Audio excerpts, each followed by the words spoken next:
नमस्कार दोस्तों, स्वागत है आपका स्टडी फॉर सिविल सर्विसेज में। ये इकोनॉमी पापा वीडियो है, लेकिन इसके साथ आपको मिसलेनियस वाला भी देखना पड़ेगा एक पापा वीडियो, क्योंकि कई सारा डेटा उसमें दे दिया गया है। तो डेटा को रिपीट नहीं कर रहा हूं यहाँ पे, ताकि वीडियो भी थोड़ा छोटा रहे। ठीक है। और जो है मिसलेनियस वाला वीडियो जरूर देख लीजिएगा। मिसलेनियस पापा वीडियो हमने पहले ही दे रखा है। इसके साथ आपको दो वीडियो और देखने पड़ेंगे। एक है बजट का पापा वीडियो, जो कि 5 घंटे का है करीबन, और एक है आपका रैंकिंग वाला 1 घंटे का वीडियो। अगर आप इस वाले वीडियो को जो ये देखने जा रहे हैं आप इसके साथ बजट वाले को मिला दें और प्लस रैंकिंग वाले को मिला दें, तो ये बन जाएगा टोटल मिला के करीबन 7-8 घंटे का। तो वो इकोनॉमी पापा टोटल हो जाएगा। लेकिन अभी जो है, क्योंकि आरओ का एग्जाम है, तो इसलिए मैं पहले ये वाला रिलीज कर रहा हूं। तो ये शॉर्ट इकोनॉमी पापा वीडियो है। इसके बाद एक जो है इकोनॉमी पापा वीडियो आएगा आरओ के एग्जाम के बाद। ठीक है। आप लोग अभी ये वाला डेटा देख डालिए 1-1.5 घंटे का। वैसे मैंने इसकी सारी पिक टेलीग्राम में दे रखी है। टेलीग्राम में जो लोग फॉलो कर रहे हैं उन्होंने पूरा डेटा देख लिया होगा।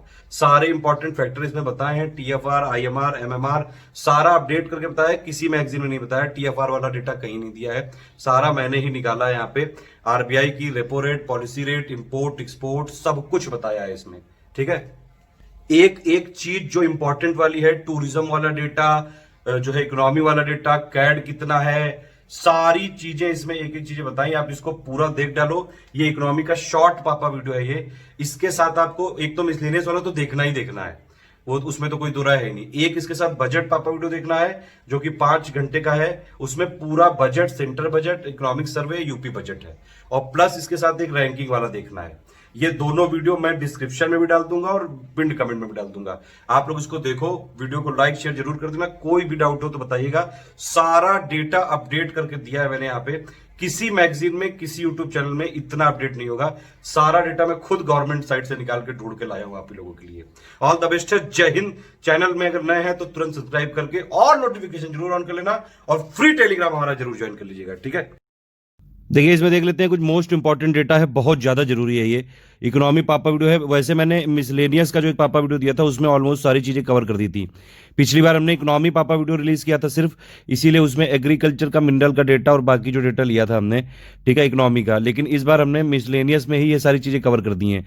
आपको इस वाले इकोनॉमी पापा वीडियो के साथ एक तो मिसलेनियस पापा वीडियो देखना जरूरी है, और प्लस इसके अलावा एक रैंकिंग वाला जो हमने दिया है 1 घंटे का, वो अभी मैं इसमें नहीं जोड़ रहा हूँ, इसके बाद बनाऊंगा। ये शॉर्ट इकोनॉमी पापा वीडियो बना रहा हूँ अभी। एक लॉन्ग इकोनॉमी पापा वीडियो में जो है आपका रैंकिंग वाला पापा वीडियो 1 घंटे का है सिर्फ, और एक बजट का पापा वीडियो करीबन 5 घंटे का है वो। इन दोनों के साथ अगर आप देखोगे इकोनॉमी वाला शॉर्ट वाला भी वो वीडियो, तब जाके कंप्लीट होगा इकोनॉमी पापा वीडियो। ठीक है। तो समझ रहे हैं ना आप, इस हिसाब से देखना है। चलिए इसमें स्टार्ट कर लेते हैं। इस सारा डेटा है इसमें। मोस्ट इंपॉर्टेंट वाली चीजें मैं बताने जा रहा हूँ। देखिए, लार्जेस्ट ट्रेडिंग पार्टनर जो है इंडिया का, वो है आपका अमेरिका। 2 साल से लगातार बना हुआ है अमेरिका। ठीक है। यूएसए जो है इंडिया का टॉप ट्रेडिंग पार्टनर है लगातार 2 सालों से, 2 फिस्कल ईयर से। ठीक है। और अगर आप इसमें देखेंगे 2019-20 में, ये देखिए बायलेटरल ट्रेड यूएसए और इंडिया के बीच में कितना हुआ है, $88.75 बिलियन का। वही सब चीज़ मैंने हिंदी में भी लिखी है, समस्या ना मत करिएगा, सब कुछ यहाँ पे लिखा हुआ है। इंडिया का यूएस से ट्रेड सरप्लस है, यानी कि इंडिया एक्सपोर्ट ज़्यादा करता है यूएस से और इंपोर्ट कम करता है। तो ये एक इंपॉर्टेंट बात है। यूएसए जो है चाइना को पिछाड़ के इंडिया का टॉप ट्रेडिंग पार्टनर बन चुका है लगातार दूसरी बार। ठीक। तो ये ध्यान रखिएगा आप।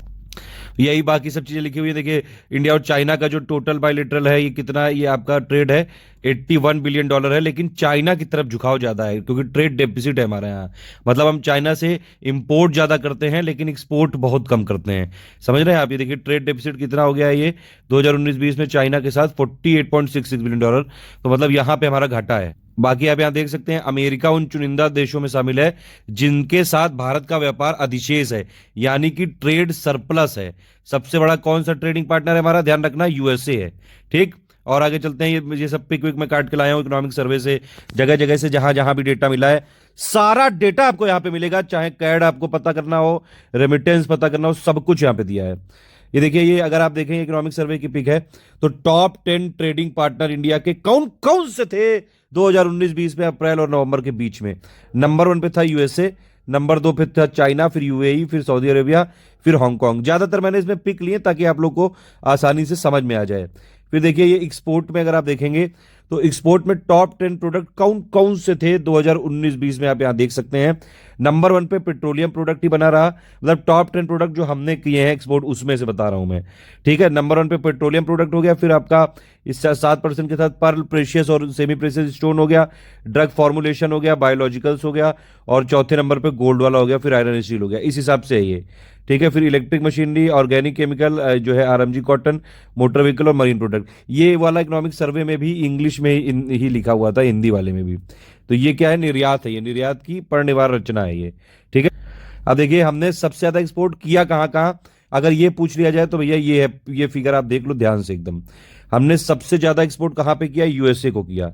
ये देख रहे हो फिगर आप, 16.9% जो हमारा इंडिया का टोटल एक्सपोर्ट है, तो उसमें से मतलब 16% के आसपास हमने यूएसए को किया है, ठीक है। नंबर 2 पे यूएई है, मतलब इंडिया जो एक्सपोर्ट करता है वो सबसे ज्यादा करता है यूएसए को, उसके बाद करता है यूएई को, उसके बाद करता है चाइना को, उसके बाद करता है हांगकांग को। ये वही टेबल बनी हुई है, ठीक है। नंबर 1 पे यूएसए, यूएई, चाइना, हांगकांग, ये सब भैया पूछते हैं, ऐसे नहीं बता रहा हूँ, ध्यान रखना है ये सब, ये बार बार ही बता रहा हूँ, ये एकदम ध्यान रट लो। ये नीला वाला जो लिखा हुआ है ना, ये 2011-12 तक था, ठीक है। और ये जो ये वाला है आपका, ये नारंगी कलर का, ये शेयर है कंट्री का टोटल इंडियन मर्चेंडाइज एक्सपोर्ट में 2019-20 में, ठीक। तो ये आप देख सकते हैं इसमें, ये देख सकते हैं आप कि टोटल जो इंडिया का मर्चेंडाइज इंपोर्ट होता है वो परसेंटेज ऑफ अगर जीडीपी पूछ लें तो कितना है इस समय, 18.9% था 2018-19 में, और 17.6 हो गया आपका 2019-20 के जो है हाफ वन में, मतलब शुरू के 6 महीनों में।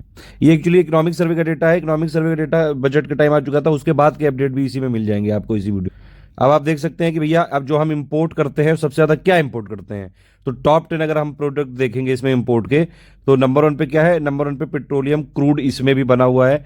नंबर 2 पे है गोल्ड, नंबर 3 पे है पेट्रोलियम प्रोडक्ट, फिर कोल, कोक और जो है ब्रिटिक्स करके है ये ब्रिक्विट्स करके, ठीक है। फिर पर्ल, प्रेशियस और सेमी प्रेशियस स्टोन। एक्चुअली हम लोग क्या करते हैं, हीरा वीरा जेएमएम जो होता है ना, हम उनको एक्सपोर्ट करके प्रोसेस करके देते हैं, सिंपल बात ये है। इलेक्ट्रॉनिक कंपोनेंट हो गए, टेलीकॉम हो गए, और ऑर्गेनिक हो गए, इंडस्ट्रियल मशीनरी हो गई, और आयरन स्टील हो गया। अब देखिए ये जो है ये दिखा रहा है आपको लिस्ट, टॉप 10 लिस्ट है किस चीज की, कि हम सबसे ज्यादा इंपोर्ट कहां से करते हैं। तो हम इंपोर्ट सबसे ज्यादा कहां से करते हैं, चाइना से करते हैं। ये नारंगी वाला देखना है, ये समझ रहे हो, ये 2019-20 वाला है डेटा। ये सबसे ज्यादा इंपोर्ट हम करते हैं चाइना से, यूएसए से, फिर यूएई और सऊदी अरबिया, फिर इराक हो गया, स्विट्जरलैंड हो गया। अच्छा एक क्वेश्चन आपके लिए है कि आप ये बताइए कि हम क्रूड ऑयल जो होता है वो सबसे ज्यादा किस कंट्री से इंपोर्ट करते हैं, सबसे ज्यादा किससे करते हैं, और फिर सेकंड लार्जेस्ट कौन सा है कंट्री जिससे हम क्रूड ऑयल इंपोर्ट करते हैं, जल्दी से कमेंट करके बताइए। ये कुछ कुछ और पिक आती रहेंगी। नेट सर्विस जो है as a percentage of GDP वो कितना है, करीबन 2018-19 में 3.1% था, और 2019-20 के पहले हाफ में 2.9%। ये वही दिया हुआ है, देखिए 2019-20 के पहले हाफ में 2.9%। टोटल सर्विस एक्सपोर्ट देखेंगे as a percentage of GDP तो करीबन 7.7% है। सॉरी सर्विस एक्सपोर्ट अगर देखेंगे, वो नेट वाला तो अभी ऊपर देखा है, ठीक है। सर्विस एक्सपोर्ट कितना है, 7.7%, या फिर हाफ जो पहला था 2019-20 के वो वहाँ था 7.4%, ठीक है। ये बीच बीच में कुछ फिगर आते आ रहे हैं, आप बस मैं बताता जाऊंगा मेन मेन बात। सर्विस इंपोर्ट की बात करेंगे तो 2018-19 में 4.6% था जीडीपी का, 19-20 के पहले आप पे 4.6। ये थोड़ा थोड़ा एक बार देख लीजिए डेटा कि कई बार आ जाता है ना, तो ये भी अंदाजा नहीं लगता है कि एक्चुअली ये है कितने के आसपास, समझ लो, थोड़ा अंदाजा रखो बस, बाकी सब कुछ नहीं रटना। अब देखो ये लिखा हुआ है कि बायलेटरल जो हम करते हैं व्यापार, कहाँ कहाँ सरप्लस है, कहाँ कहाँ जो है घाटा है। यूएसए के साथ हम सरप्लस में है, यूएई के साथ सरप्लस में, चाइना के साथ बहुत घाटा है, ठीक है। सऊदी अरबिया के साथ घाटा है, इराक के साथ घाटा है, और जर्मनी के साथ घाटा है, कोरिया के साथ, साउथ कोरिया के साथ, मतलब इंडोनेशिया, स्विट्जरलैंड, हांगकांग, सिंगापुर, सबके साथ हमको घाटा है। सिर्फ जो है यूएस के साथ हम ज्यादातर फायदे में रहते हैं, वही चीजें हिंदी में लिखी है। तो यूएस के साथ आपका है अधिशेष, और यूएई के साथ है, बाकी सब जगह घाटा है, ठीक है। तो ये डेफिसिट और सरप्लस में ध्यान रखिएगा, ये चीज, ये बहुत इंपॉर्टेंट चीज है ये। फिर देखिए और इंपॉर्टेंट बात है, इस समय इंडिया 5वीं लार्जेस्ट इकोनॉमी है, ये जरूर ध्यान रखना, ठीक है। नंबर 1 पे है आपका यूएसए, फिर आपका चाइना, जापान और जर्मनी, फिर हमारा नंबर 5 पे है इंडिया, ठीक। तो ये जरूर ध्यान रखिएगा, यही चीजें इकोनॉमिक सर्वे में भी दी है। नंबर 1 पे यूएसए, चाइना, जापान, जर्मनी और भारत, नंबर 5 पे हमारा भारत है, ठीक है। तो ये आप याद रखिएगा, वही चीज यहाँ पे दी हुई इंग्लिश में। फिर ये सेक्टरल का क्या शेयर है इस समय, देखिए जो एग्रीकल्चर का मतलब जीडीपी में कंट्रीब्यूशन 16% के आसपास हो गया 2018-19 की रिपोर्ट के हिसाब से। 2019-20 के पहले आप में 13.9 था, बाकी डेटा अभी आया नहीं, मतलब 16% के आसपास हो गया है एग्रीकल्चर का शेयर, और इंडस्ट्री का हो गया 29% कंट्रीब्यूशन, सर्विस का हो गया 54.3%। अब आप ये समझिए, एक बहुत इंपॉर्टेंट बात आपको बताने जा रहा हूं। अगर देखिए जीडीपी में कंट्रीब्यूशन की बात करेंगे तो नंबर 1 पे क्या आ जाएगा आपका, सर्विस 54% कंट्रीब्यूट करता है। नंबर 2 पे आ जाएगा आपका इंडस्ट्री, ठीक है, ये करीबन 29% कंट्रीब्यूट करता है। नंबर 3 पे आ जाएगा एग्रीकल्चर, करीबन 16% कंट्रीब्यूट कर रहा है अभी। लेकिन अगर आपसे पूछा जाए कि भैया रोजगार सबसे ज्यादा कहां से मिलता है, तो रोजगार देने के मामले में नंबर 1 पे है आपका एग्रीकल्चर, नंबर 2 पे है सर्विसेज यानी कि सेवा, नंबर 1 पे कृषि है, फिर सेवा है, और नंबर 3 पे है इंडस्ट्री। ये जरूर याद रखना, दोनों में डिफरेंस है यहाँ पे, ठीक है। ये वही चीज लिखी हुई है, कृषि का जो है करीबन 16% है, एग्रीकल्चर और एलाइड एक्टिविटी, कृषि वन और मत्स्य का, उद्योग का है करीबन 29%, और सेवाओं का कितना है 54.3%। हिंदी इंग्लिश दोनों की पिक ली है, आप लोग जो है फिर गुस्सा होने लगते हो, ठीक है। ये देखो पर कैपिटा लिखा हुआ है भैया, ये सब सब मैं जुगाड़ करके लाया हूँ कहीं नीति आयोग की रिपोर्ट और हर जगह से, ठीक है। जो यहाँ लिखा है वही सत्य है। आप ये समझिए कि इस समय जो है जीडीपी के मामले में अगर आप देखें तो नंबर 1 स्टेट आप जो है, ये दो डेटा है, दोनों में आप देखेंगे तो नंबर 1 आपको महाराष्ट्र दिखेगा, ठीक है। तो इसलिए ये ध्यान रखना कि अगर जीडीपी पूछा जाए कि नंबर 1 जीडीपी किस स्टेट की है पूरे इंडिया में, जीएसडीपी, तो वो है महाराष्ट्र की। नंबर 1 पे महाराष्ट्र है, ये ध्यान रखना। नंबर 2 पे तमिलनाडु है, ठीक है। अच्छा, दो डेटा है, एक तो जीएसडीपी एट कांस्टेंट प्राइस, इसमें जो है नंबर 4 पे हमारा यूपी है, ठीक है। और अगर जीडीपी करंट प्राइस पे पूछेंगे जीएसडीपी, तब नंबर 3 पे आ गया यूपी। ये भी लेटेस्ट मॉस्पी का एक एक्सेल सीट आई थी, वहां से निकाला है मैंने, ठीक है। तो ये आप जरूर ध्यान रखिएगा, यहाँ पे नंबर 1 और 2 पे महाराष्ट्र और तमिलनाडु है, ठीक है। और कांस्टेंट प्राइस पे नंबर 4 पे है यूपी, और करंट प्राइस पे नंबर 3 पे है यूपी। और ये टॉप 5 लिखे हुए हैं state GSDP wise, Maharashtra, Tamil Nadu, Gujarat और यूपी और फिर कर्नाटका, ठीक है। और ये इस तरह से है ये। लेकिन ये जो इकोनॉमिक सर्वे वाला रिपोर्ट है इसमें अलग लिखा हुआ है, उसमें लिखा हुआ है नंबर 1 पे महाराष्ट्र, फिर तमिलनाडु, फिर कर्नाटका, फिर यूपी है चौथे नंबर पे। तो ये है दोनों में डिफरेंस। अगर पर कैपिटा इनकम पूछ रहे हैं, मतलब कि अगर जो है प्रति व्यक्ति आय, उसमें नंबर 1 पे आपका गोवा ही है, फिर दिल्ली है, फिर चंडीगढ़ है, फिर सिक्किम है, फिर हरियाणा है, और लास्ट में है बिहार, और सेकंड लास्ट पे यूपी है हमारा, ठीक है। मतलब कि प्रति व्यक्ति आय के मामले में उत्तर प्रदेश सबसे लद्दड़ है, सबसे लद्दड़ नहीं है, दूसरा सबसे लद्दड़ है, सबसे लद्दड़ बिहार है, ये है सबसे कम। मतलब आप ये समझो कि बिहार के जितने लोग हैं, अगर पूरे इंडिया में देखा जाए तो पूरे बिहार के लोग जो है सबसे कम प्रति व्यक्ति आय रखते हैं, सबसे कम कमाते हैं। मतलब सबसे ज्यादा अमीर लोग कहाँ के हुए प्रति व्यक्ति के हिसाब से, अगर एक एवरेज निकालेंगे तो गोवा के हुए, ठीक है। देखिए लद्दड़ ये बस इसीलिए कहा है मैंने, कोई किसी को क्रिटिसाइज नहीं किया है, प्लीज यूपी बिहारी की भावनाएं मत लाइएगा यहाँ पे, मैं खुद भी यूपी का ही हूँ। अच्छा, ये देखिए और चीजें यहाँ पे देख सकते हैं आप कि 2019-20 में जो है यूपी की इकोनॉमी करीबन 8% ग्रोथ करने की संभावना है करंट प्राइस पे। और अगर आप देखेंगे जो कांस्टेंट प्राइस पे, तो उसमें करीबन 4.5% ग्रोथ करने की संभावना है। 2018-19 में करीबन 14% की ग्रोथ की थी करंट प्राइस पे और यूपी की इकोनॉमी, और जो है ये कांस्टेंट प्राइस पे 5.33%। आप देखिए आ जाते हैं रेमिटेंस पे। मतलब रेमिटेंस का मतलब है जो भारत के लोग बाहर में रहते हैं वो कितना पैसा घर में भेज देते हैं। एक एक चुन चुन के लाया हूँ, इसीलिए बहुत लेट होता है मुझे। रेमिटेंस जो है ये अभी कह रहे हैं 2020 में 23% घटेगा क्योंकि कोविड है। खैर घटे चाहे जितना भी, लेकिन इंडिया नंबर 1 फिर भी रहेगा। ये लेटेस्ट रिपोर्ट थी, इंडिया ने सबसे ज्यादा रेमिटेंस भेजा था पूरी दुनिया में। जो इंडियंस रहते हैं उन्होंने घर में पैसे भेजे थे 83.1 बिलियन डॉलर, उसके आसपास ही नहीं है कोई। इस साउथ एशिया में देखेंगे तो इंडिया नंबर 1 पे है, फिर पाकिस्तान है, फिर बांग्लादेश है, फिर नेपाल है, फिर श्रीलंका है, फिर अफगानिस्तान है। ओवरऑल बताइए इंडिया के बाद कौन सा कंट्री ओवरऑल टॉप 3 में? इंडिया है नंबर 1 पे, दूसरे नंबर पे और तीसरे नंबर पे आपको बताना है। मैं बता चुका हूं पहले, क्योंकि पहले वाला ही डेटा यहाँ पे माना जा रहा है, ठीक है। फिर देखिए एफडीआई की बात करें, एक एक चीजें चुन चुन के लाया हूं जो पूछता है, ठीक है, इसको भैया मिस मत कर देना। 2019-20 में अगर आप देखेंगे तो जो एफडीआई है वो कितना रहा है, 49.97 बिलियन डॉलर यानी कि अरब डॉलर रहा है, करीबन 3.75 लाख करोड़ के स्तर पर पहुंच गया है। ये एक यहाँ पे बात याद रखिए, ठीक है। तो ये आपको यहाँ पे याद रखना है, एफडीआई कितना है, लगभग जो है 50 बिलियन डॉलर के आसपास पहुंच चुका है, ठीक है। और अगर आप बात करें, देखिए इसमें ये 2-3 चीजें लिखी हुई हैं यहाँ पे, आपको जाननी समझनी जरूरी है। एफडीआई की सिर्फ बात करेंगे तो ये कितना था, ये 2018-19 में था 44.36 बिलियन डॉलर। और लेकिन उसमें जो है और सब री इन्वेस्ट, अर्निंग, अर्न कैपिटल आप सब मिला लो, ठीक है। तो 2019 में कितना वैसे एफडीआई आया था 49.97, ठीक, वो कितना ग्रोथ था 13% का 2018-19 से 2019-20 में। लेकिन अगर सब कुछ मिला लिया जाए तो $73 बिलियन हो गया। समझ रहे हैं आप बात? फिर से समझिए। देखिए ये एफडीआई का फिगर ले लो और ये एफडीआई प्लस जो बाकी सब री इन्वेस्टिंग वाला और टोटल एफपीआई एफपीआई सब मिला के, ठीक है। तो एफडीआई जो है 2018-19 में कितना था? करीबन $44 बिलियन था। ये कितना 2019-20 में हो गया? करीबन $50 बिलियन हो गया। लेकिन ओवरऑल जो है पहले कितना था? $62 बिलियन था। अब कितना हो गया? $73 बिलियन हो गया है। ये समझने की बात है यहाँ पे, ठीक है। अब देखिए इसमें और कुछ चीजें हैं कि सबसे ज्यादा जो है किस सेक्टर में आया है? सबसे ज्यादा सेवा सेक्टर में आया है, सर्विस सेक्टर में आया है यहाँ पे एफडीआई 7.85 बिलियन का। नंबर 2 पे कंप्यूटर साइंस हार्डवेयर है, फिर टेलीकम्युनिकेशन है, फिर आपका ट्रेडिंग है, ऑटोमोबाइल है, फिर कंस्ट्रक्शन है, ऐसे करके आया है ये, ठीक है। तो ये आप देख सकते हैं। ये तो सबसे ज्यादा किस सेक्टर में आया? सेवा वाला सेक्टर में आया है, वो सब मैंने लिखा है यहाँ पे। ये सब पिक मैं पहले ही दे चुका हूँ, ठीक है। और अगर आप देखें तो भैया सबसे ज्यादा किस देश से आया है? तो 2 सालों से लगातार सिंगापुर ही नंबर 1 पे है। सबसे ज्यादा जो है फॉरेन डायरेक्ट इन्वेस्टमेंट यानी कि विदेशी प्रत्यक्ष विदेशी निवेश जो है आपका वो सिंगापुर से आया है। नंबर 2 पे मॉरिशस है, फिर नीदरलैंड, फिर अमेरिका, केमन, और फिर जो है जापान, और जो है यहाँ पे फिर ये आपका फ्रांस हो गया, ठीक। यही सब चीजें इंग्लिश में लिखी हुई हैं। एफडीआई जो है इंडिया का 13% तो ये एफडीआई वाला कंपोनेंट यहाँ पे किया है, और 18% टोटल जो अगर आप देखेंगे, मैंने बताया था टोटल कितना हो गया? $73 बिलियन हो गया है। उसमें 18% का इंक्रीमेंट हुआ है, ये जरूर याद रखिएगा, ठीक है। बाकी ये सब मैंने एफडीआई का जो डेटा निकाला है मिनिस्ट्री की साइड से, आप देख सकते हैं इस समय कितना दिखा रहा है? 49.9 जो है बिलियन डॉलर। 13% यहाँ पे इंक्रीमेंट है पिछली बार से, ठीक है। देख रहे हैं अप्रैल 2019 से मार्च 2020 तक का डेटा है। यहाँ बाकी पॉइंट भी लिखे हुए हैं। जनवरी में सबसे ज्यादा यहाँ पे एफडीआई आया था, फरवरी में सबसे कम आया। और अगर आप देखेंगे स्टेट वाइज सबसे ज्यादा एफडीआई कहाँ पे आया? तो महाराष्ट्र में आया। ये भी एक क्वेश्चन जरूरी है। महाराष्ट्र, फिर कर्नाटक, और फिर जो है दिल्ली, ठीक है। सिंगापुर से सबसे ज्यादा आया, महाराष्ट्र में जो है सबसे ज्यादा है स्टेट वाइज। तो ये सब चीजें हैं। सिंगापुर जो है टॉप सोर्स रहा, फिर आपका मॉरिशस रहा है।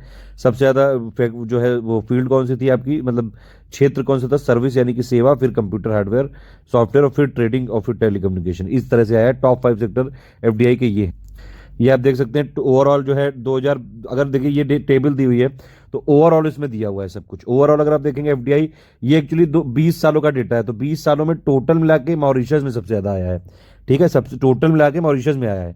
लेकिन 2019-20 में सबसे ज्यादा आया है सिंगापुर से, वो वही लिखा है मैंने। 19-20 में सिंगापुर से आया, फिर मॉरिशस, फिर नीदरलैंड।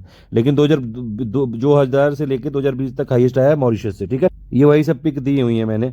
और अगर आप देखेंगे कि भैया सेक्टर वाइज, तो ओवरऑल सबसे ज्यादा किससे आया है? पिछले 20 सालों में भी टोटल मिला के सर्विसेज से ही आया है। और 2019-20 में भी सर्विसेज, फिर कंप्यूटर सॉफ्टवेयर हार्डवेयर, फिर ट्रेडिंग।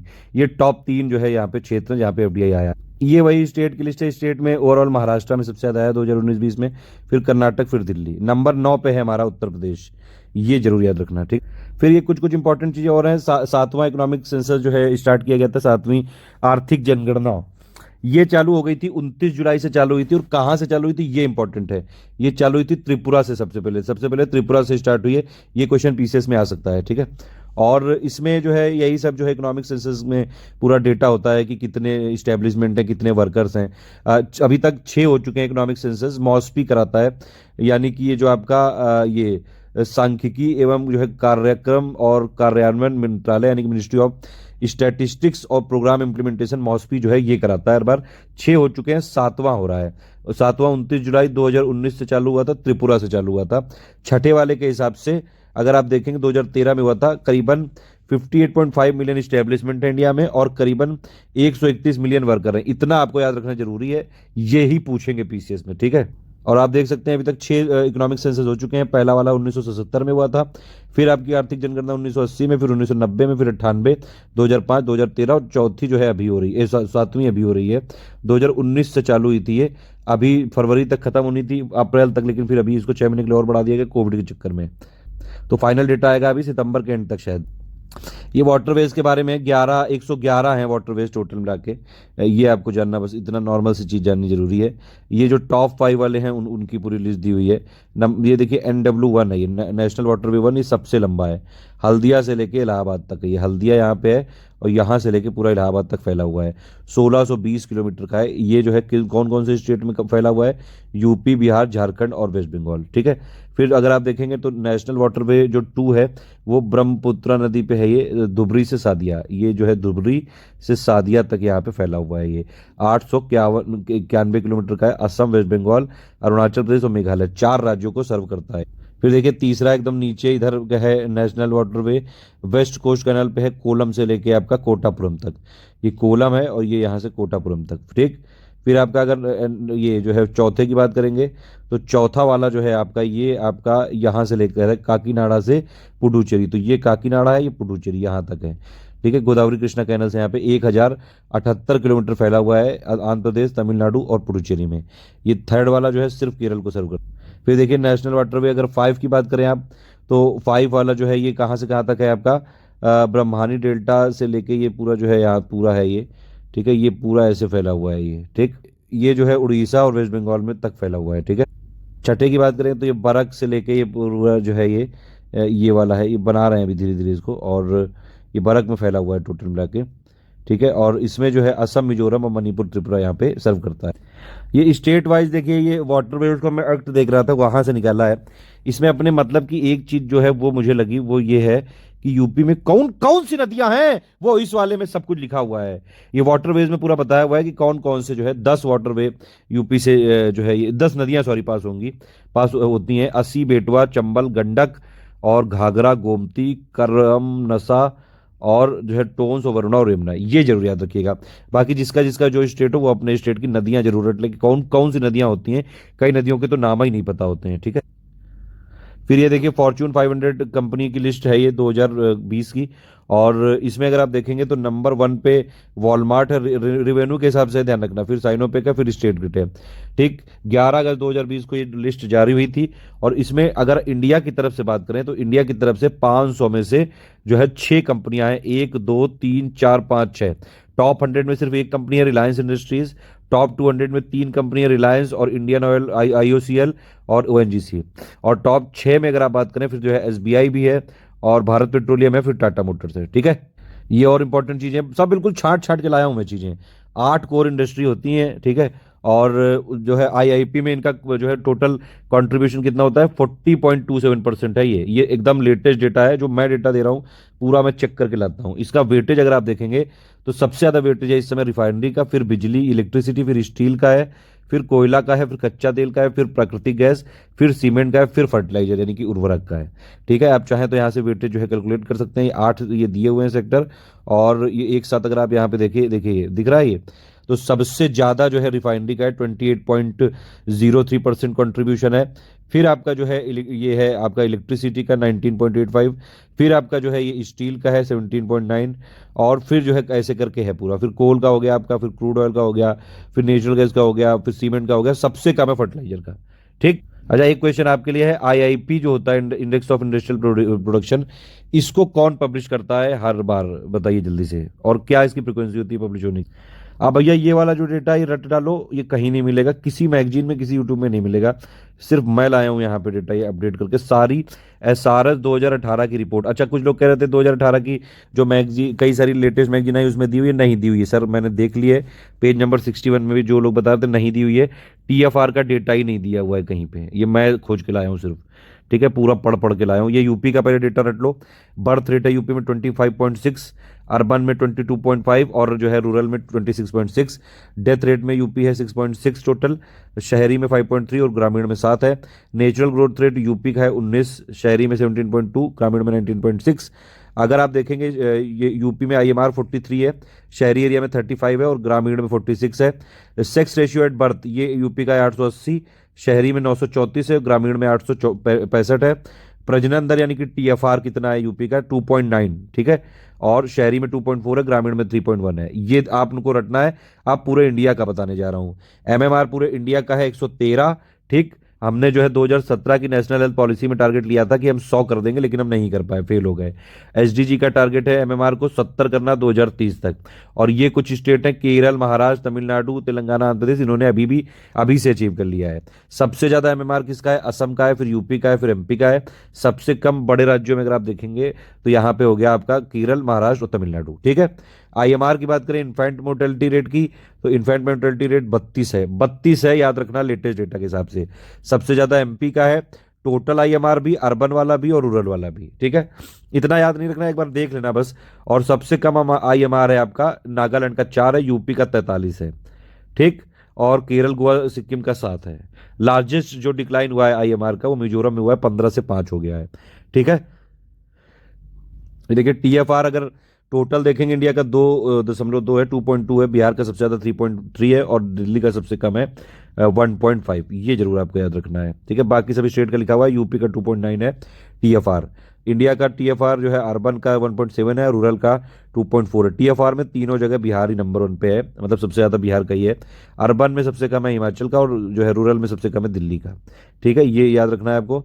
फिर जो है बर्थ रेट टोटल इंडिया का 20 है, सबसे ज्यादा है बिहार का 26.2 और सबसे कम है अंडमान निकोबार का 11.2। स्टेट में है 12.4 और बड़े स्टेट में सबसे कम है केरल का 13.9 और यूपी का है बर्थ रेट 25.6।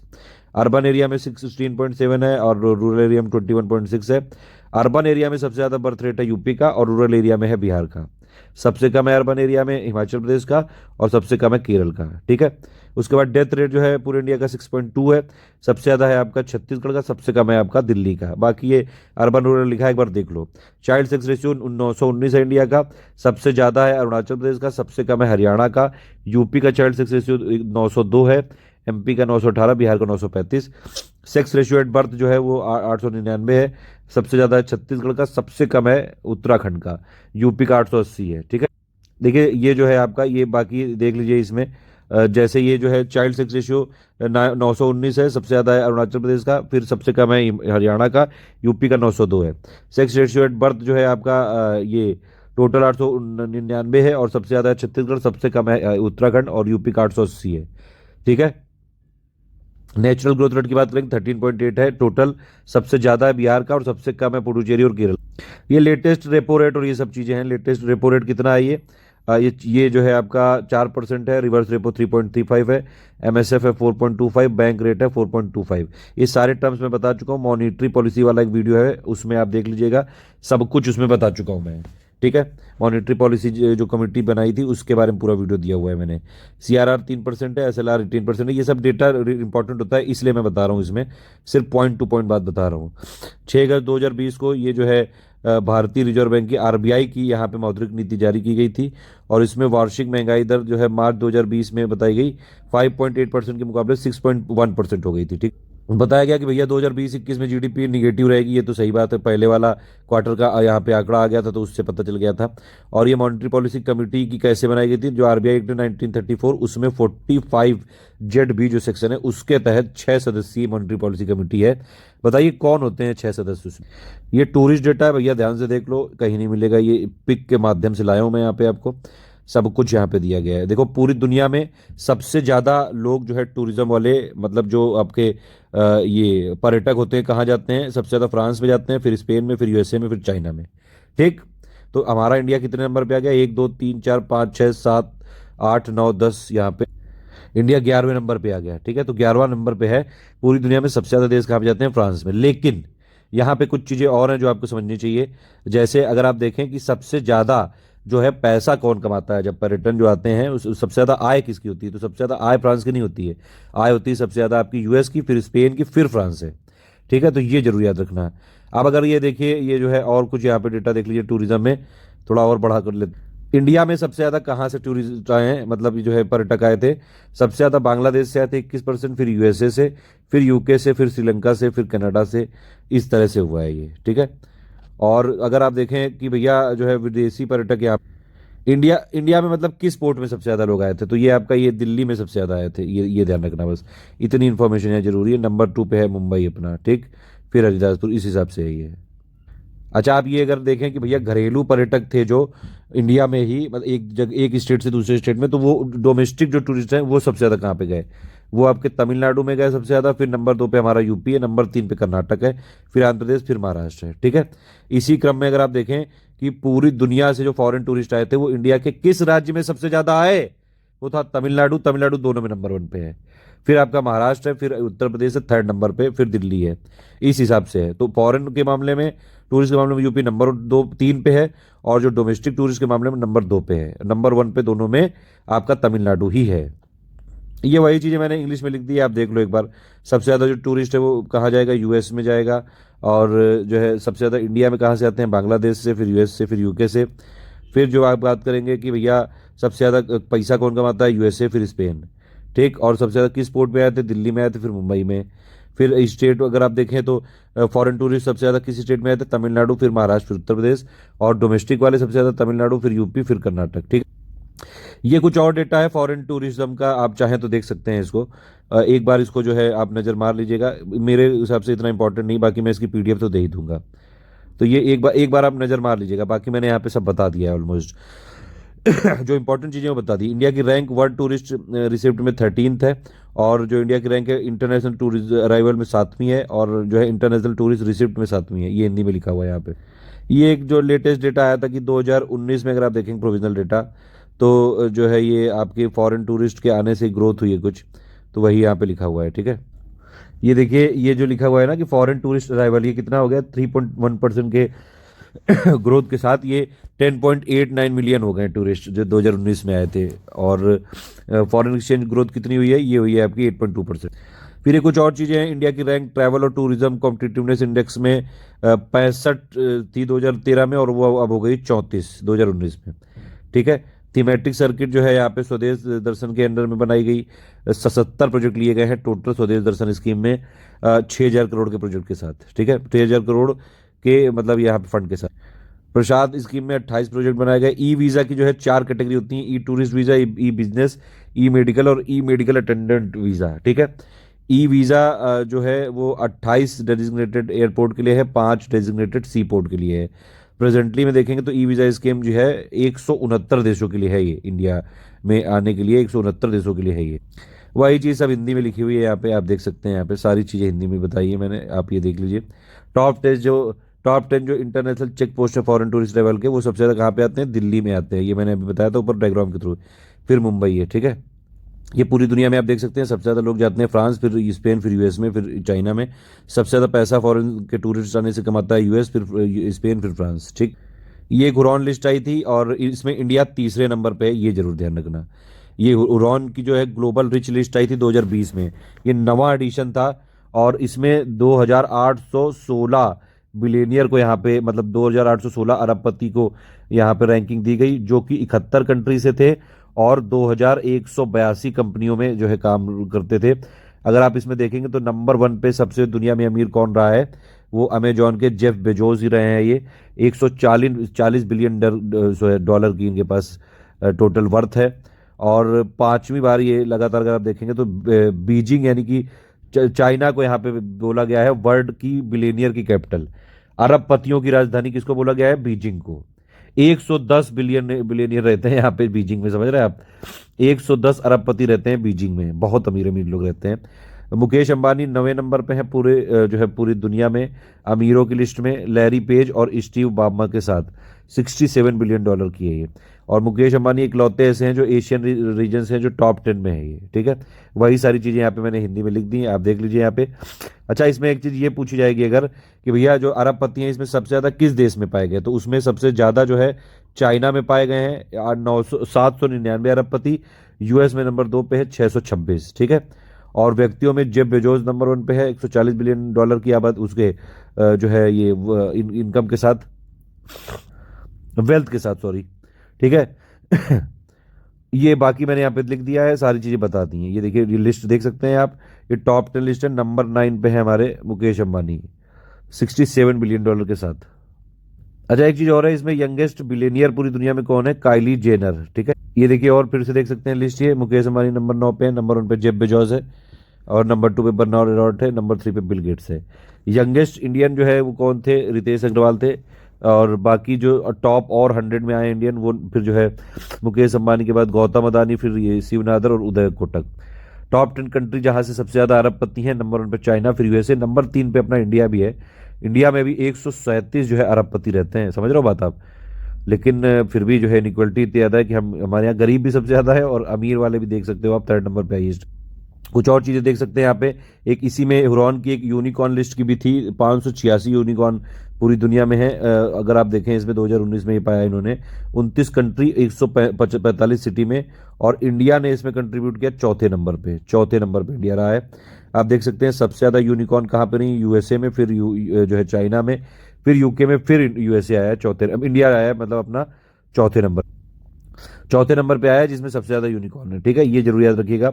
और टॉप 10 अगर आप देखेंगे ग्लोबल जो है यूनिकॉर्न की लिस्ट में, नंबर 1 पे जो है आपका पेटीएम है, फिर इंडियन जो है मतलब, फिर ओयो रूम है, फिर बाइजू है, फिर आपका ओला है, ये सारी हैं ये। ठीक है, इस तरह से। यंगेस्ट अगर जो है यूनिकॉर्न की बात करेंगे तो जो है यंगेस्ट यूनिकॉर्न कौन सी है? ओला इलेक्ट्रिक, फिर उड़ान, फिर स्विगी। ठीक है। टॉप सिटी जो है यूनिकॉर्न के लिए कौन सी है? बेंगलुरु, जहाँ पे 8 यूनिकॉर्न है, फिर गुड़गांव है, फिर नोएडा है, फिर पुणे है, फिर दिल्ली है। ये इलेक्ट्रिक का पूरा डेटा है। विंड पावर में नंबर 1 पे है आपका तमिलनाडु, और फिर जो है गुजरात, फिर महाराष्ट्र। फिर न्यूक्लियर पावर में तमिलनाडु, कर्नाटक, महाराष्ट्र, नंबर 1 पे तमिलनाडु है। 7वें पे हमारा यूपी है, 289 मेगावाट जो है यहाँ पे कैपेसिटी है। कोल में नंबर 1 पे महाराष्ट्र है, फिर यूपी, फिर एमपी है। ठीक है, और यूपी हमारा सेकंड नंबर पे है। मतलब लिग्नाइट में नंबर 1 पे तमिलनाडु, राजस्थान, गुजरात। ठीक, ये नंबर 1 लिखा हुआ है, ये यूपी की पोजीशन लिखी हुई है, ये टॉप 3, और ये इंस्टॉल्ड कैपेसिटी यहाँ पे। गैस में नंबर 1 पे जो है गुजरात है, फिर आंध्र प्रदेश, फिर महाराष्ट्र है, यूपी 11वें नंबर पे है। और डीजल में नंबर 1 पे तमिलनाडु, फिर केरल है। फिर थर्मल में नंबर 1 पे महाराष्ट्र, फिर गुजरात है, फिर यूपी है। ये देख रहे हैं आप सब कुछ। ठीक है। और फिर अगर आप देखेंगे तो यूपी मतलब थर्मल में नंबर 3 पे है। हाइडल में नंबर 3 पे यूपी है, नंबर 1 पे पंजाब, फिर Karnataka. Hydel plus renewable energy sources का मतलब क्या हो गया? Wind energy, solar energy, bio energy, waste to जो है एनर्जी, वो वाला सब कुछ। तो हाइडल एक अलग होती है, और प्लस इसमें रिन्यूएबल वाले में क्या होता है, इसमें क्या क्या होती है ये समझो। एक स्मॉल हाइड्रो पावर प्लांट होता है जो 25 मेगावाट से कम की यहाँ पे उत्पादन करता है, इंस्टॉल कैपेसिटी वो वाली हो गई। सोलर पावर हो गई, विंड वाली हो गई, वेस्ट वाली हो गई, बायो हो गई, ये सब मिला के होती है रिन्यूएबल एनर्जी सोर्सेज, जिसके लिए एमएनआरई बनाई गई, मिनिस्ट्री बनाई गई है एक। हाइडल अलग होती है, वो large power, large hydel plant होते हैं वो। ठीक है, तो उस हिसाब से है यहाँ पे। तो हाइडल के में नंबर 1 पे पंजाब, फिर नंबर 3 पे यूपी है। हाइडल प्लस रिन्यूएबल एनर्जी में नंबर 1 पे कर्नाटक है, फिर तमिलनाडु, फिर महाराष्ट्र है, यूपी 8वें नंबर पे है।